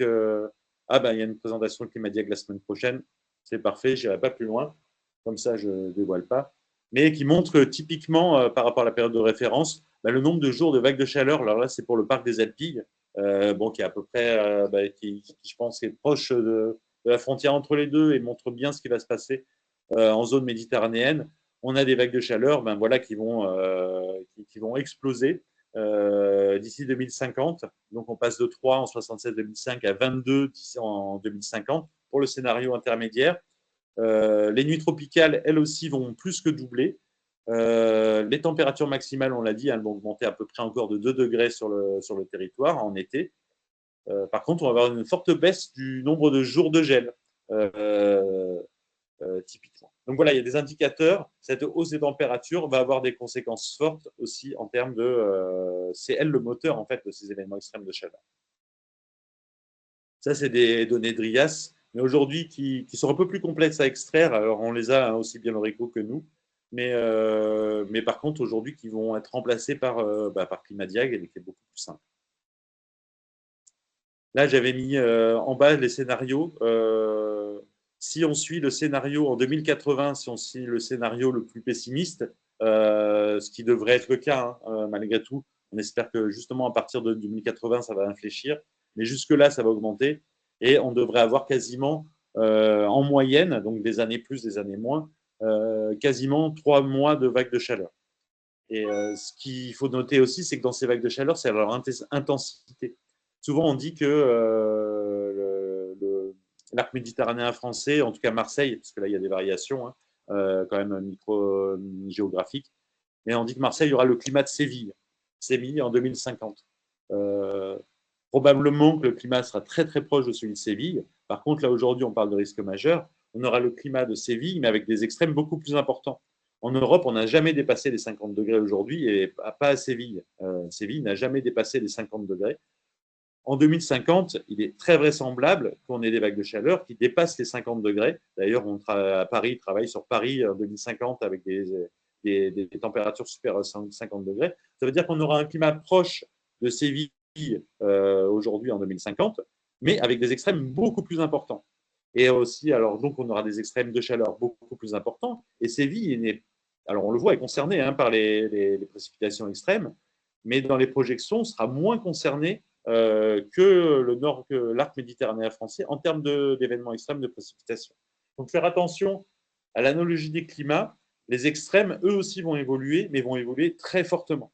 Donc, pas se reposer sur les extrêmes de Séville aujourd'hui pour prendre des décisions, mais plutôt essayer d'anticiper qu'on aura des extrêmes plus importants. Là, je mettais qu'il y avait une forte diminution du nombre de jours de gel par an en moyenne. Ça ne veut pas dire qu'on diminue l'exposition, par exemple, des cultures au risque de gel. Ce qu'on voit, c'est que là, j'ai parlé de vagues de chaleur, notamment estivales, parce que pour nous, ça a des vraies conséquences sanitaires et sur les écosystèmes aussi. Mais par contre, on a des vagues de chaleur hivernales, comme en février 2020, où on était à plus de 11 degrés par rapport à la normale. La vague de chaleur la plus intense en juin 2019, en été, on était à moins de 10 degrés, on était à peu presque à 10 degrés au-dessus de la normale. C'est-à-dire qu'on a des vagues de chaleur hivernales qui ont des ampleurs quasiment plus importantes que les vagues de chaleur estivales, sauf que nous, on ne le ressent pas. À part, on est plutôt content. Quand en février, on est 11 degrés au-dessus de la normale, on en profite pour aller se balader, on est très content. Sauf que ça, c'est les vagues de chaleur, mais les températures augmentent, les cultures, d'une façon générale, commencent à débourrer et à débourrer beaucoup plus tôt, elles démarrent beaucoup plus tôt. Et ça veut dire que même si on a une forte diminution du nombre de jours de gel, l'exposition au risque de gel tardif augmente parce que les cultures, là on voit ici un pommier, mais c'est le cas dans les vignes, augmentent parce que les cultures ont démarré beaucoup plus tôt et que de toute façon, on aura toujours des risques de gel. Donc typiquement, les dégâts du gel d'avril 2021 sont attribués au changement climatique. Ça veut dire que ça aussi, c'est un risque, notamment pour l'agriculture, qui est contre-intuitif, c'est-à-dire que malgré la diminution du nombre de jours de gel et de la hausse des températures, on expose plus fortement les cultures au risque de gel, simplement parce qu'elles démarrent plus tôt et qu'on n'a pas, rayé le risque de gel, de gelée, et qu'elles existent toujours, même si elles sont moins nombreuses, mais elles auront plus de conséquences et plus de dégâts. Antoine, il y avait une question. Est-ce que cela va-t-il se propager jusque dans le nord de la France? Alors, sur les vagues de chaleur hivernales ou estivales? Je pense qu'on va dire les deux, mon capitaine. Bah, de toute façon, oui, les deux, oui. Et sur les vagues de chaleur, oui, complètement, hein. Les vagues de chaleur concernent, on l'a vu, hein, on le voit même dans le nord du Canada, dans le nord de la Sibérie. Dans le nord au Canada, il y a eu des journées déjà à plus de 50 degrés. D'ailleurs, le village où c'est arrivé a brûlé le lendemain. Mais oui, oui, typiquement, et c'est pour ça que Paris, aujourd'hui, commence à travailler sur des plans canicules. Paris, 50 degrés Paris dans 2050. Parce que effectivement, ça peut arriver sur l'ensemble du territoire. La fréquence, l'intensité et la durée, on est des régions qui sont où la probabilité est beaucoup plus importante que d'une année sur l'autre, en tout cas. L'occurrence sera plus importante sur nos régions que dans le nord de la France, mais la probabilité que ça arrive, elle est partout et elle est assez forte sur tout le secteur. Sur les dégâts du gel, bah, ça va dépendre des seuils de température hivernale par rapport au démarrage des cultures. Nous, on commence déjà à les dépasser très très souvent. On le voit jusque dans les Alpes de Provence sur le pommier, jusque dans la Drôme pour la vigne, hein, on l'a vu, où voilà, il y a des dégâts du gel qui sont très importants parce que les cultures ont démarré. Donc là, il y a des seuils qui vont remonter aussi pour l'agriculture. Mais oui, oui, toute la France est concernée d'une façon générale pour les vagues de chaleur. Et puis en plus, on a des seuils qu'on appelle vagues de chaleur. C'est pas le moment où on passe en vague de chaleur, les seuils de température qui les déclenchent ne sont pas les mêmes à Marseille qu'à Lille, par exemple. Donc à Lille, on déclenche un alerte vague de chaleur à des températures qui sont moins élevées que celles qui déclenchent une vague de chaleur dans le sud de la France. Mais bon, voilà, les températures extrêmes, on peut les avoir tout à fait partout, avec un peu plus de probabilité sur nos territoires. L'augmentation de la sécheresse des sols, je ne vais pas m'étendre vraiment là-dessus. Même à précipitation constante, vu qu'il va faire beaucoup plus chaud, on va augmenter les processus d'évapotranspiration. Donc, on va vers une augmentation de la sécheresse des sols qui est quasiment certaine et qui sera très marquée en été. Parce que s'il y a une grande incertitude sur l'évolution des précipitations, les seules tendances qui commencent à sortir, c'est une diminution des précipitations estivales qui n'étaient déjà pas très élevées. On le voit dans les Pyrénées-Orientales, hein, malgré l'année extrêmement humide qu'on a eu partout en France, les Pyrénées-Orientales sont toujours avec des nappes phréatiques relativement basses. Et donc ça montre bien la remontée du climat méditerranéen vers une sécheresse des sols et voire, malgré tout, une sécheresse hydrologique qui peut se renforcer. Je ne vais pas aller vraiment très fortement là-dessus. Il y a peu de données sur les projections de sécheresse. Ce qu'on sait, voilà, c'est que on a l'impression que les années de très faibles précipitations, elles ont été un peu plus fréquentes ces dernières années. Par contre, elles ont eu des conséquences beaucoup plus importantes parce qu'il a fait beaucoup plus chaud pendant ces épisodes-là. Une des conséquences directes, typiquement, de ces sécheresses associées à des vagues de chaleur extrêmes, c'est les retraits gonflements des argiles qui ont eu des très très forts impacts en 2022. Ça avait commencé en 2017, très forte sécheresse, 2022, 2023. Donc voilà, et là c'est la carte d'exposition en région Provence-Alpes-Côte d'Azur au retrait gonflement des argiles. Pareil, vous pouvez aller sur le portail Géorisque du ministère, vous rentrez ou votre adresse ou votre commune et vous aurez toutes les caractéristiques alors sur la commune, du nombre d'habitations exposées au retrait-gonflement des argiles, comme c'est le cas pour les incendies, pour les inondations, etc. Vous avez, malgré tout, aujourd'hui, on a beaucoup de données sur l'exposition à tous ces risques. Mais par contre, ce qu'il faut savoir, c'est qu'ils vont augmenter, et on a beau aujourd'hui, l'exposition à ce risque va augmenter parce que les chaleurs sont plus importantes et parce que la sécheresse des sols va être de plus en plus importante.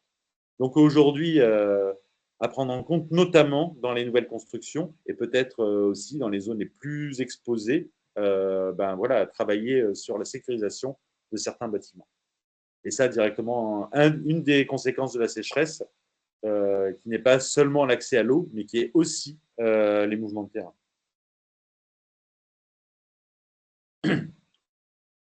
Je vais passer de toute façon un peu plus vite. Alors, l'évolution du risque incendie, on l'a vu, hein, sécheresse des sols plus importante, vague de chaleur énorme, beaucoup plus importante, et oui, des écosystèmes forestiers qui sont déjà très impactés, avec un fort dépérissement, un taux de bois mort plus important, une végétation un peu plus sèche. La combinaison de ces fortes chaleurs avec une sécheresse un peu plus importante, des écosystèmes qui sont plus secs, avec plus de matière inflammable, font évoluer notamment le risque incendie d'une façon générale. On voit que dans les années à venir, il va évoluer sur toute la région, mais aussi les révolutions du risque de méga-feu. Alors là, je n'ai pas changé la diapo. On ne dit pas normalement aujourd'hui méga-feu. C'est un mot, même si la définition, elle n'est pas très, c'est pas très grave. En France, on préfère regarder méga-feux pour les feux australiens, les feux de Californie, les feux peut-être du Portugal. Nous, on va parler de risque de feu extrême liés à la chaleur. Et ça veut dire que c'est malgré tout des feux qui ont des caractéristiques différentes des incendies classiques, qui sont beaucoup plus chauds, qui ont comment dire, des interactions avec l'atmosphère encore plus différentes, qui sont beaucoup plus dures à combattre, mais aussi qui ont beaucoup plus de conséquences et d'impact et sur les écosystèmes et sur les infrastructures. Donc ce risque augmente très fortement d'ici le milieu du siècle prochain, notamment sur les Bouches-du-Rhône, sur le Vaucluse qui sera quasiment entièrement concerné, le Var et une grande partie des Alpes de Haute-Provence. Ça, c'est pour le risque de feu extrême. Le risque de feu, d'incendie et l'évolution des surfaces brûlées concerne quasiment tout l'ensemble de la région. Donc là aussi, dans notre gestion du risque incendie, il va falloir prendre ces éléments-là en compte et faire aussi évoluer notre gestion de crise au regard de l'évolution de ces risques. Autre chose aussi, c'est on le voit, j'avais travaillé un peu avec les baronnies provençales, en parlant d'obligations légales du débroussaillement. Si c'est des choses qui sont pas mal entrées dans la culture des communes, dans les Bouches-du-Rhône, une partie du Var et du Vaucluse, dès qu'on arrive sur les départements des Alpes de Haute-Provence ou des baronnies provençales, par exemple, là, la culture des obligations légales de débroussaillement, la culture du risque incendie n'est pas encore très présente. Et donc, on doit aussi faire évoluer la culture du risque sur des territoires qui n'étaient pas encore concernés par ces risques, mais qui vont le devenir fortement. Donc voilà, il y a une évolution aussi à la fois de la culture du risque sur les territoires concernés en se disant ça va changer, mais aussi sur des territoires qui n'étaient pas encore ou peu concernés et qui doivent commencer à prendre en compte cette culture du risque. Bon, des fois, je ne suis pas très clair, mais ça fait beaucoup d'informations. Donc, le sujet du jour, en tout cas d'hier, l'augmentation de l'intensité des épisodes méditerranéens sur nos territoires. Donc là, voilà, on le voit sur ce qui s'est passé hier. Depuis les années 60, alors là, il y avait beaucoup d'incertitudes sur cette intensité, sur l'évolution de ces épisodes méditerranéens, de l'intensité de précipitation, parce que c'est des événements souvent très ponctuels dans le temps, très ponctuels dans l'espace. Leur analyse était très compliquée, leur modélisation encore plus, et les projections associées à ces phénomènes sont extrêmement complexes. En plus de ça, c'est des phénomènes qui sont vraiment multifacteurs. Donc, c'était très compliqué. Alors tiens, mais j'ai pas remis les références, mais je vous enverrai tout ce qu'il faut, puis elles seront dans le cahier extrême qui va sortir. L'augmentation de l'intensité des épisodes méditerranéens depuis le début du XXe siècle a augmenté. Alors, c'est une publication de 2019 qui disait qu'elle avait augmenté d'environ 22% sur l'arc méditerranéen français depuis les années 60, donc c'est vraiment l'intensité. Aujourd'hui, les mêmes chercheurs la reverraient un peu à la baisse, donc autour plutôt de 15%, mais peut-être que dans 5 ans, voilà, ça va bouger. On sait en tout cas ce qu'on voit, c'est très compliqué, mais qu'il y a une augmentation de l'intensité de ces épisodes, que les épisodes de plus de 200 mm de pluie par jour ont doublé sur l'arc méditerranéen français, donc c'est plus important, que les surfaces touchées sont également en hausse, et donc globalement, la probabilité de crue centennale a doublé en raison de l'augmentation de la température. Donc oui, il y a une vraie augmentation de l'intensité. Est-ce qu'il y a une augmentation de la fréquence? On n'en est pas du tout sûr. Par contre, ces épisodes seront plus intenses. Et donc, c'est la fréquence des événements les plus intenses qui, elle, augmente. Voilà. Donc là, c'était en 2020, il y avait eu, typiquement, on parlait de... Alors là, j'ai mis un petit graphique. Juste, comme je risque de ne pas y revenir, ce qui est important, c'est que là, on parle d'aléas de précipitations intenses et pas de crues. En fait, le risque, le lien entre les précipitations intenses et les inondations et les crues ne sont pas forcément directs. Ça va dépendre vraiment des caractéristiques géographiques du territoire. Typiquement, dans la Vésubie en 2020, c'est tombé sur des sommets très hauts, avec des pentes très fortes, avec une géologie relativement imperméable. Et on avait un contexte donc topographique, malgré la quantité de pluie qui est tombée, qui était comment dire, propice à une très forte onde de crue en aval. Selon les caractéristiques de relief et de géologie et d'écosystème, de couverture par la végétation, on pourra avoir une onde de crue qui n'est pas du tout la même. Et après, autre chose en termes d'inondation, c'est l'aménagement du territoire. Est-ce que, dans quelle mesure les bassins versants sont artificialisés, les communes en bas sont artificialisées, sont construites dans des zones inondables, les constructions en zones inondables aujourd'hui moyennement exposées ou faiblement exposées vont devenir très exposées dans les années à venir. Donc voilà, le risque inondation est relativement décorrélé du risque de l'augmentation de l'intensité de ces aléas. Mais ça ne veut pas dire qu'il n'y a aucun effet. Ça veut dire qu'effectivement, vu qu'on a beaucoup plus de précipitations qui tombent au même moment, l'impact, l'exposition se renforce malgré tout. Typiquement, en 2020, il y avait eu un épisode au moment de la Vésubie, une semaine et demie avant, il y avait eu un épisode dans le Gard le 19 septembre qui était, en termes de millimètres tombés, aussi important que celui de la Roya et de la Vésubie. Mais on n'en a pas parlé parce qu'il est tombé sur un secteur où, effectivement, je pense qu'il y a peut-être malgré tout une victime et quelques dégâts d'infrastructure, mais très peu au regard de ce qui s'était passé dans la Vésubie. Parce que c'est tombé sur un bassin versant peu habité, peu artificialisé et avec des reliefs qui permettaient d'absorber en partie l'onde de crue. Donc voilà, il peut y avoir deux événements similaires avec des conséquences différentes. Donc là, bon, j'y reviens pas, mais ce qu'on peut voir aussi, c'est que les cumuls, lors de la Vésubie, on avait quand même des cumuls exceptionnels qui sont montés à 663 mm, ce qui était quasiment, pas un record, mais quasiment en 24 heures en France. Donc quand même avec des précipitations extrêmement importantes tombées au même moment. Donc là aussi, et cette intensité a été attribuée à la hausse des températures. Ce qui veut dire, ça c'est l'attribution de ces événements-là au changement climatique. Il y a des études qui montrent qui travaillent sur l'intensité, qui essaient d'attribuer un événement au changement climatique. C'est-à-dire, est-ce qu'on aurait eu cet événement si on n'avait pas eu une hausse des températures? Et en fait, l'intensité de ces événements sont directement attribués au changement climatique.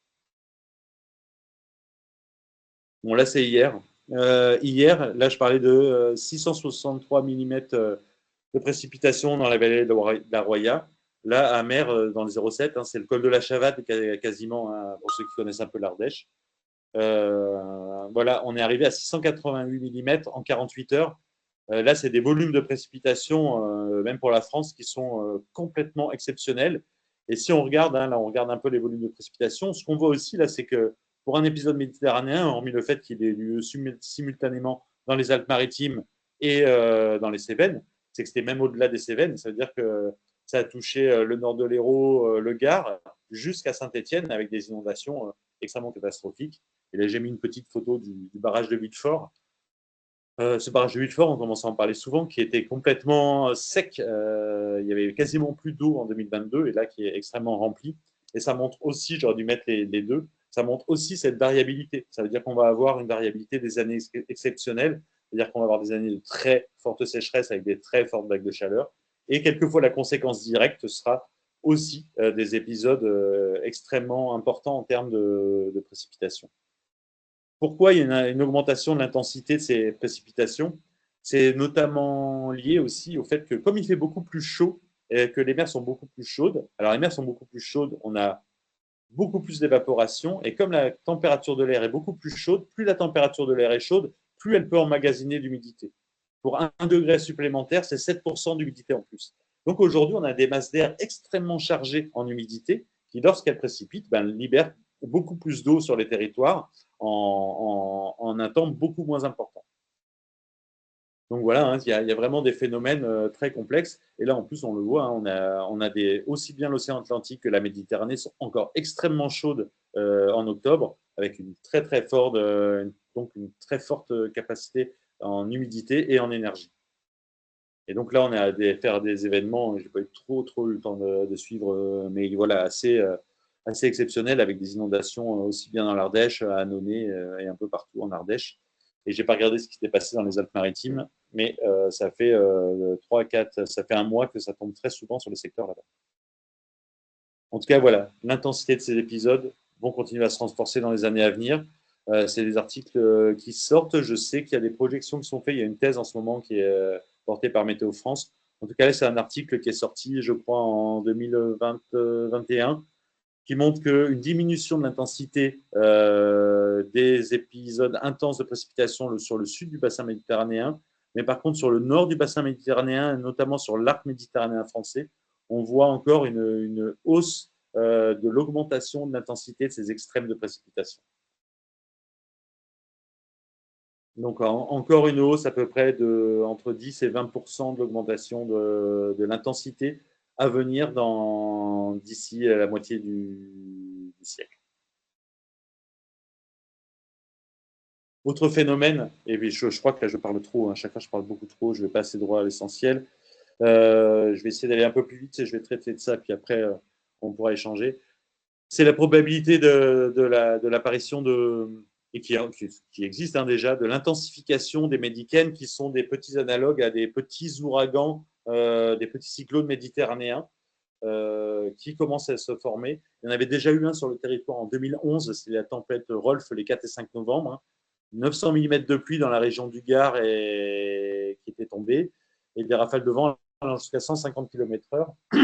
Ces médicènes, la plupart du temps, se forment plutôt au sud de la Sicile, entre la Sicile, la Grèce et la Libye. Et on a vu les conséquences que, d'ailleurs, je ne sais plus comment elle s'appelait, je crois que c'était l'année dernière ou il y a 2 ans, où il y a eu des conséquences dramatiques, notamment en Libye. Et c'est là qu'on voit que ce médicène qui a touché la Grèce et qui a touché la Libye, en Libye, c'est là qu'on voit que ça appuie là où ça fait mal. C'est-à-dire que la Libye, effectivement, est fragile politiquement, économiquement. Et donc, il y avait un barrage qui a cédé, et donc avec plus d'une dizaine de milliers de morts suite à ce médicène. Donc là, le médicène n'est pas. Ce sont des événements qui vont avoir des fortes contraintes sur nos territoires, mais d'autant plus que nos territoires ne sont pas prêts à les affronter. Et dans les modèles régionaux, il a été montré qu'une augmentation de 3 degrés de la température de la mer supplémentaire pourrait mener à la formation de vrais petits ouragans en Méditerranée. Donc plus que les médicènes, des vrais petits ouragans. Les médicènes ont certaines caractéristiques des ouragans, mais pas tout. Je crois qu'il y a un article dans le cahier extrême qui va sortir dans les semaines qui arrivent. Là. La maquette est quasiment finie. Il y a encore un peu trop de fautes d'orthographe, on passe encore dedans. Voilà. Ça, c'était, je l'ai pris hier, c'était un Christophe Cassou là, qui contribue au GIEC et qui intervient très souvent aussi dans les médias pour parler justement, qui est un chercheur de Météo France, je crois, en tout cas qui travaille entre l'UPSL et Météo France, sur les inondations d'hier. Il disait « Regarder dans le rétroviseur pour l'adaptation et la gestion des risques est un gage d'impréparation ». Ça veut dire que oui, peut-être qu'on va regarder ce qui se passait hier, mais justement, surtout, ce qu'il faut faire pour être prêt demain, c'est surtout regarder demain, arriver à anticiper l'évolution de ces risques. Raisonner en temps de retour, de période de retour, n'est plus pertinent dans un climat qui change. Ça veut dire qu'aujourd'hui, quand on travaille sur les risques, on dit oui, j'ai une crue, c'est une crue centennale ou une crue millénale. Aujourd'hui, cette période de retour, en fait, ces périodes de retour ne sont valables que dans un contexte stable et constant, même statistiquement. C'est-à-dire qu'aujourd'hui, comme on n'est pas du tout dans un contexte constant, il faut essayer de raisonner différemment que par la notion de période de retour quand on évalue les risques d'un territoire. Ce qu'il dit aussi dans son mini-tweet, d'ailleurs, c'est plus des tweets, d'ailleurs, il faut que je m'enlève, mais bon, c'est ça. Il dit on ne doit pas se focaliser uniquement sur l'aléa de précipitation, c'est un peu ce que je disais, même si c'est extrêmement important, et surtout de voir qu'ils vont évoluer, notamment en termes de densité, mais il ne faut pas occulter les dimensions d'exposition, de vulnérabilité, de dynamique sociale du risque. C'est-à-dire que oui, il y a les précipitations, mais aujourd'hui, il faut vraiment repenser nos territoires. Ça veut dire que s'appuyer sur les solutions d'adaptation fondées sur la nature, s'adapter, travailler sur l'exposition, penser au repli stratégique, c'est extrêmement important. Et travailler sur la culture commune du risque, c'est aujourd'hui un enjeu extrêmement important. On le voit et ça va très très vite. Effectivement, ces événements sont toujours arrivés. Donc on se dit, ah bah oui, mais on a toujours eu à faire face à ces événements.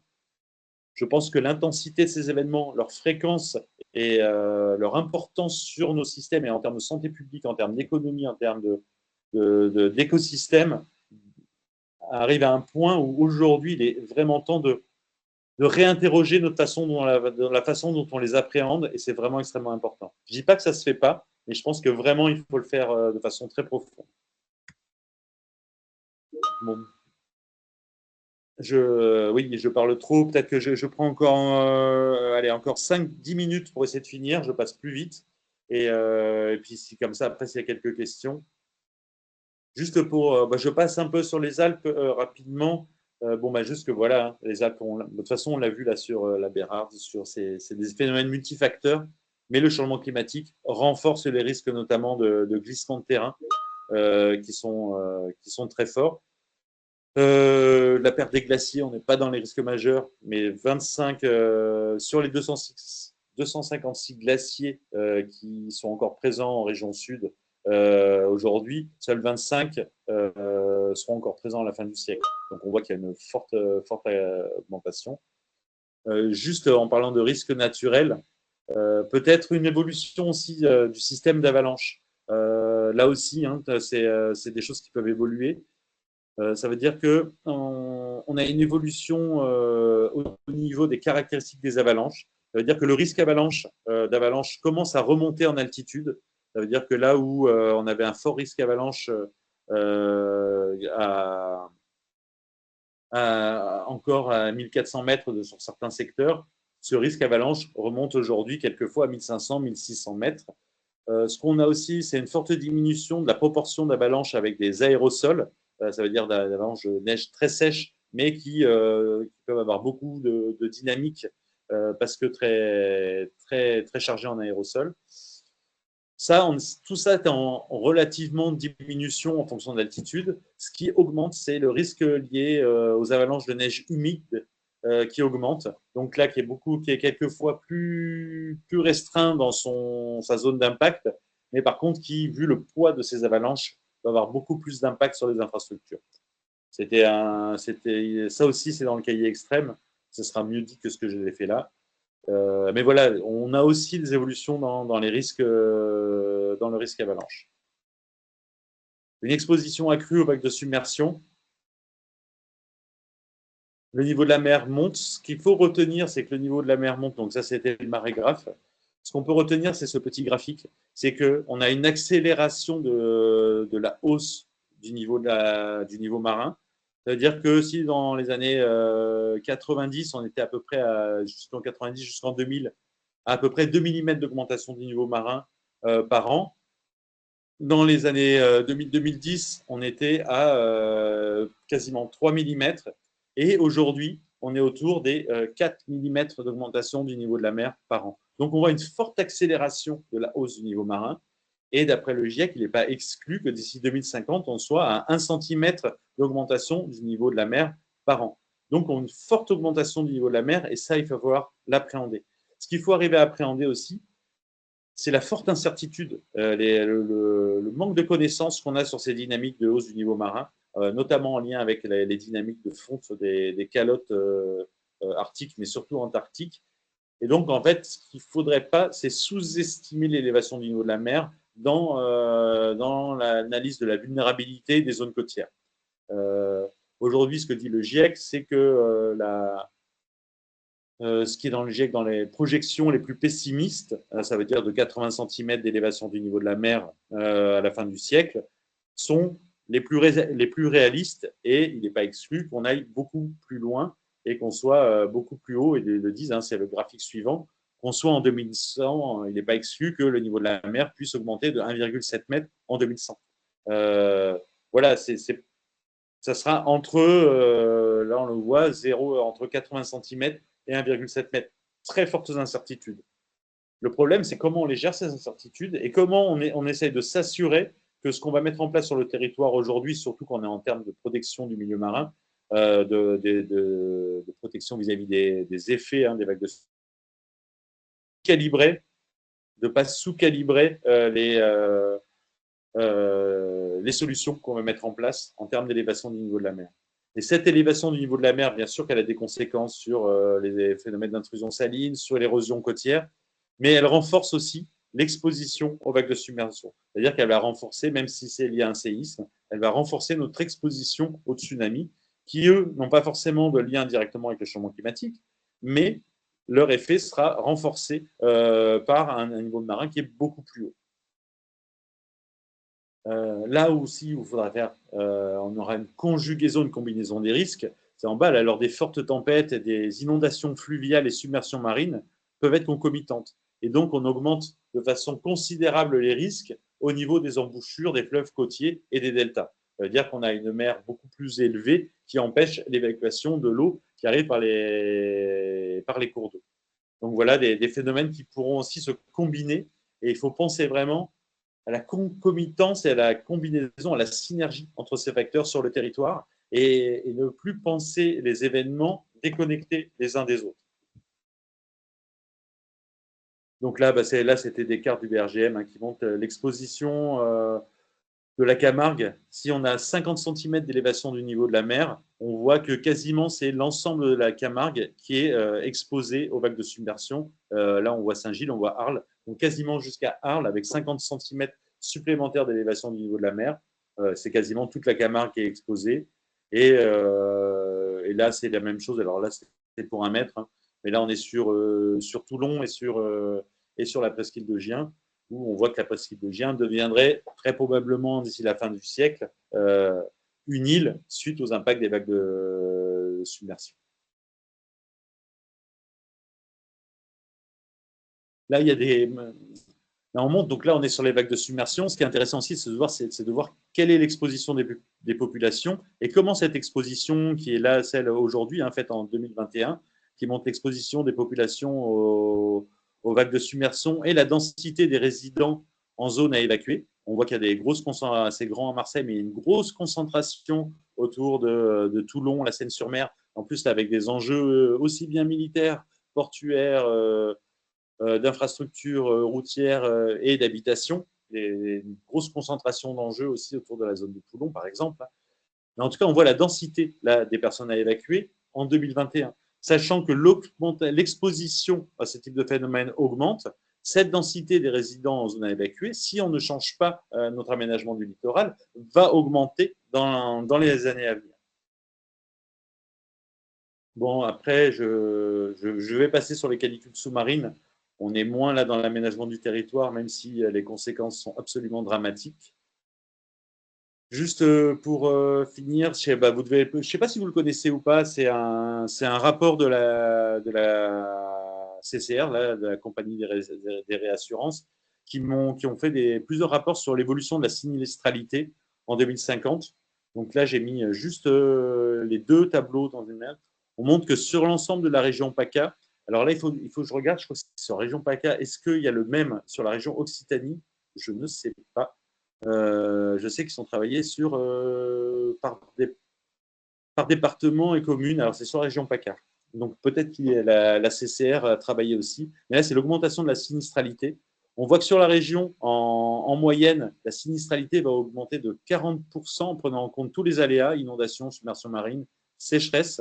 Donc, 40%, ça veut dire que ça, c'est tous les coûts liés aux événements extrêmes qui ne sont pas couverts par les primes d'assurance. Et d'ailleurs, hein, je pense que il y avait, je ne sais pas si c'est pas été parti, il y a quelqu'un qui représentait de la Maïf. Normalement, les primes d'assurance vont augmenter peut-être dès l'année prochaine, vont augmenter régulièrement. Les assurances se désengagent, notamment en Californie, face aux grands incendies, aux inondations énormes qu'il y a eu ces dernières années. Donc voilà, il y a un vrai problème, en tout cas une très forte augmentation de la sinistralité, notamment en termes de sécheresse et de vagues de submersion. Quand on dit sécheresse, il y a la production agricole peut-être un peu dans tout ça. Il y a aussi, surtout, les retraits gonflements des argiles et donc les dégâts qu'il y a sur les infrastructures. On voit là la métropole d'Aix-Marseille, on sait que ça va coûter plusieurs 20 millions, il y en aura à peu près entre 30 et 35 millions supplémentaires voilà, en termes de sinistralité dans les années à venir sur ces différents territoires. Donc voilà, et je n'ai pas mis le lien vers le rapport, en tout cas vous le trouverez. Normalement, c'est qu'il doit arriver plus loin. Je rentre dans la partie où je n'avais pas fini ma présentation et je vous la réorganiserai. Là, c'est des données du CIPRES, vous les connaissez sûrement. Hein, vous avez plein le CIPRES fournit beaucoup d'informations. Et voilà, c'est là où on retourne et je voulais arriver à… Donc voilà, là, c'est le rapport. Donc désolé, hein, je me suis trompé de présentation sur la fin, mais ça va me permettre de finir plus tôt. Donc ça, c'est le rapport, la prévention des catastrophes naturelles et des risques majeurs, édition 2023. Là, c'est sur la région. Les conséquences…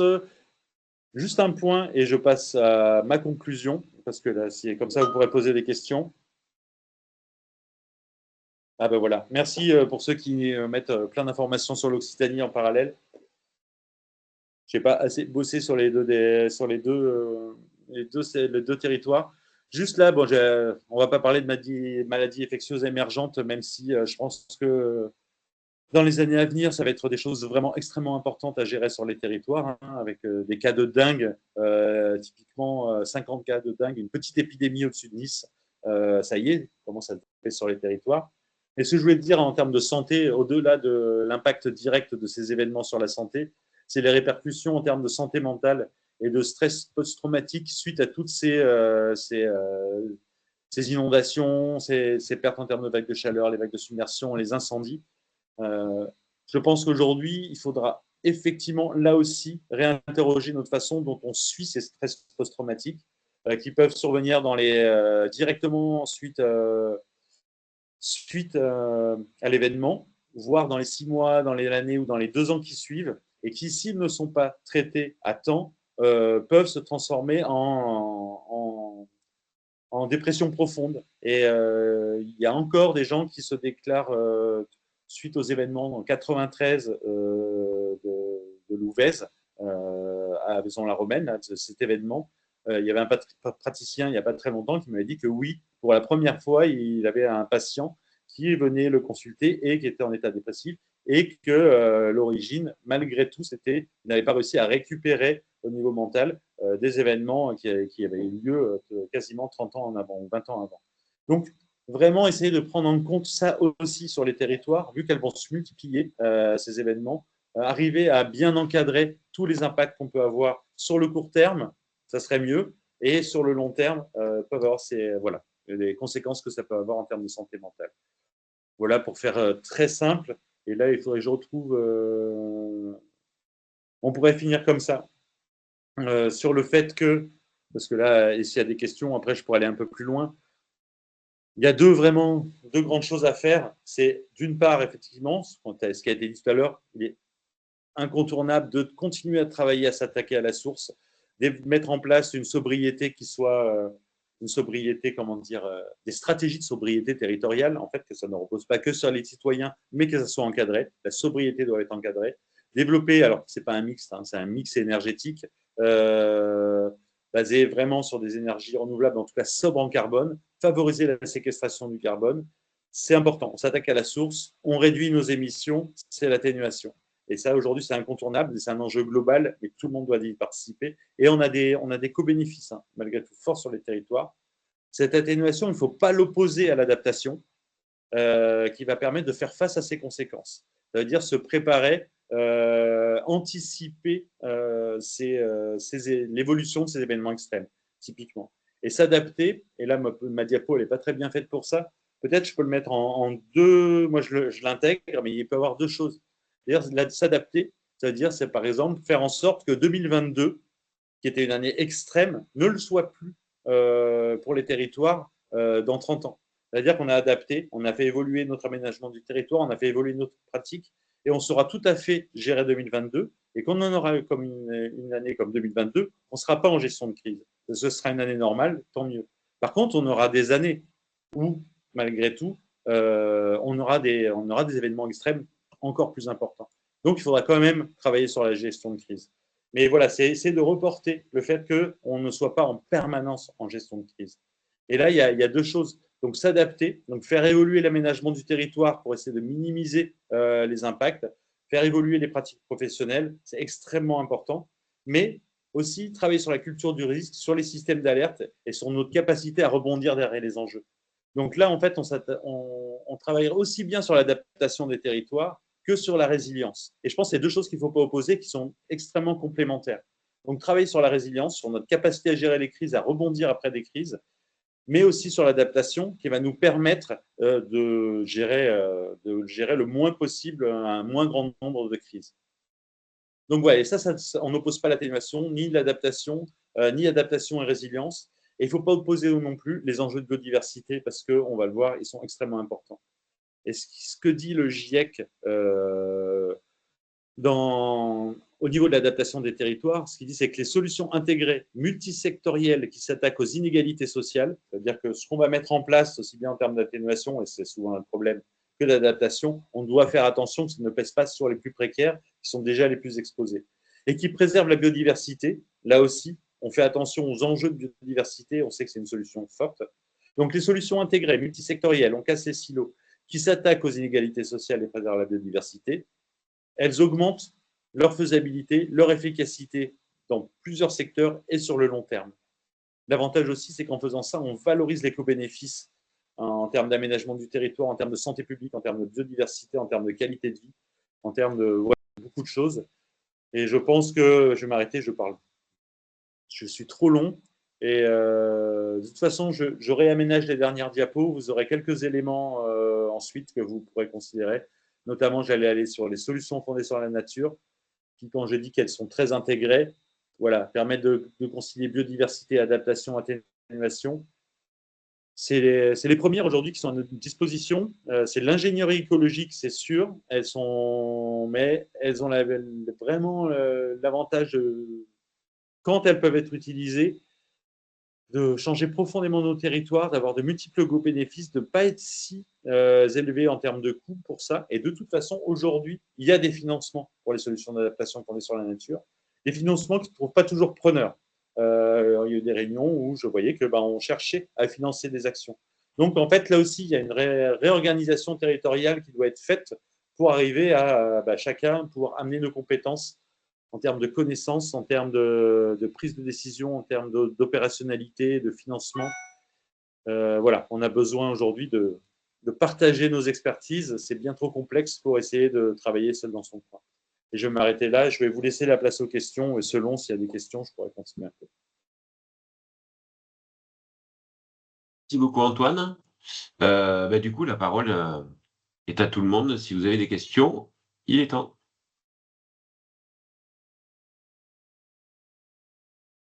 Ouais, je vous ai un peu.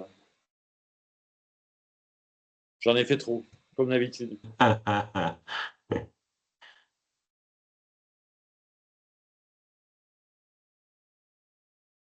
Oui, Valérie. Oui, bonjour. Alors, j'avais noté en début j'attendais la fin de la présentation pour poser ma question.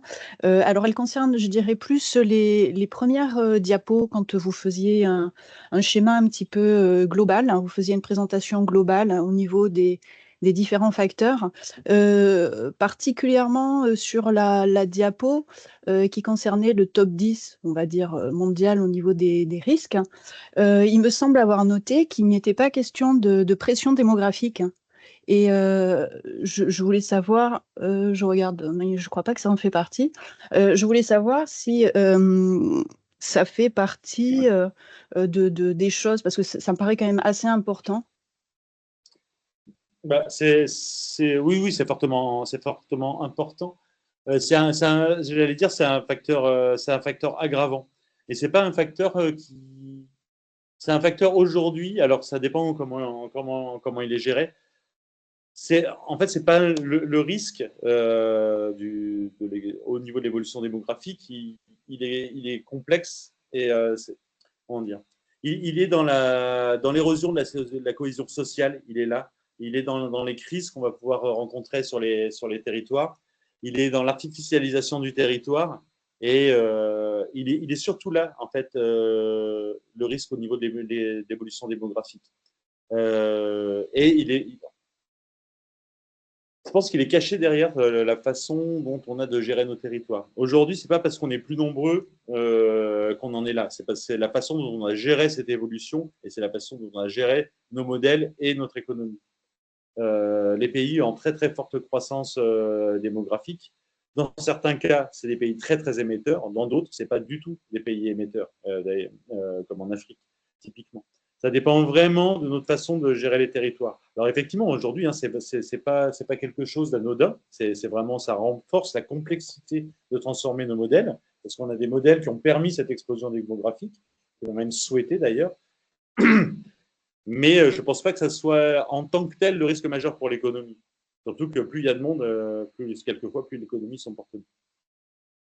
Oui, après, c'est vrai que ça dépend peut-être quand on parle de quel pays, parce que ça veut dire, comme vous disiez, enfin, je veux dire, après, ce qui en découle au niveau, il faut nourrir tous ces gens, ça veut dire plus d'agriculture, il faut qu'ils se déplacent, et puis de quelle manière, par rapport éventuellement à ce qui est proposé, alors je sais pas, hein, je parle de la voiture électrique, mais ça peut être, enfin, voilà, c'est juste un exemple, mais c'est quelque chose qui est cher et qui est pas accessible à tout le monde. En fait, voilà, c'est juste des questions comme ça, et je voulais vraiment savoir après si j'imagine, hein, ça fait partie des éléments qui sont dans le silo que vous nous avez présenté, et des études, et voilà, qui interviennent, et puis après, je sais pas comment ce que c'est traité, mais ça me paraissait important.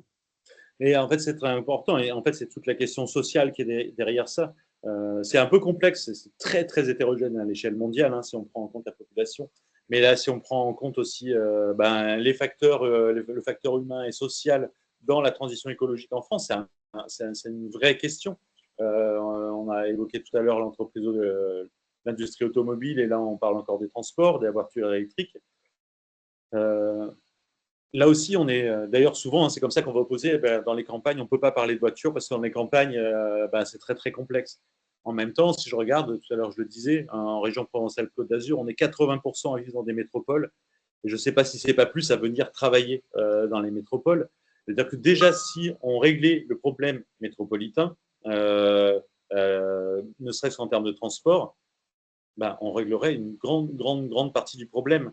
Et effectivement, la question, elle est de voir où est le vrai problème. Si je vois la métropole, si je vois Marseille, la métropole ex-Marseille en termes de transport, franchement, c'est une catastrophe. Ce qui n'est pas forcément le cas en termes de transport en commun. Et là, il y a encore des vrais efforts à faire. Sinon, d'ailleurs, on ne pourra pas faire évoluer le modèle de mobilité. Et non, en fait, c'est très complexe. C'est comme pour l'alimentation. Effectivement, ça veut dire que tous ces enjeux-là vont demander quelles conséquences vont avoir les mesures de transformation, de transition écologique, notamment par exemple en termes d'alimentation, en termes de production agricole et d'alimentation sur nos territoires et sur la population. Et ça, en fait, ça doit être pris en compte. C'est-à-dire que quand on parle par exemple de l'adaptation l'agriculture ou de l'alimentation. Il faut prendre en compte la filière dans son ensemble, les risques qu'elle encourt et quels sont les leviers et comment je mobilise les leviers pour transformer ma filière, pour qu'à la fois je fasse évoluer mes comportements alimentaires, mais qui puissent aussi avoir des répercussions positives sur ma production agricole et son évolution, c'est-à-dire sur la transformation des pratiques vers un modèle peut-être plus agroécologique, mais qui aura besoin d'une filière locale pour arriver à se renforcer. C'est assez complexe, mais c'est là où on voit toute la complexité et la nécessité justement de travailler, de casser les silos pour travailler ensemble autour de ces sujets. Très bien, merci. Je ne vais pas monopoliser sur la parole sur ma question. Je vous remercie. Y a-t-il d'autres questions?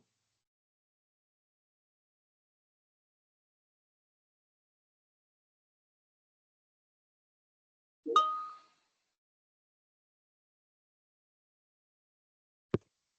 ne semblerait pas. Effectivement, c'était très riche. Je pense que c'est un sujet qui nécessiterait d'y passer des heures et des jours afin de bien avoir tous les éléments. En tout cas, merci beaucoup Antoine pour cette présentation particulièrement intéressante qui permet à chacun d'avoir un éclairage bien particulier sur cette thématique-là. Et je tenais à tous et tous vous remercier. La prochaine rencontre thématique aura lieu la semaine prochaine, le jeudi 24, aux mêmes horaires. Ce sera avec Météo France qui nous fera une présentation de leurs outils basés sur les problématiques de changement climatique en lien avec les dispositifs de vigilance, avec Climalog. Et donc, je vous souhaite une très bonne fin de matinée, une très bonne journée. Je vous dis à très bientôt. Au revoir. Au revoir. Au revoir. Merci, au revoir. À bientôt.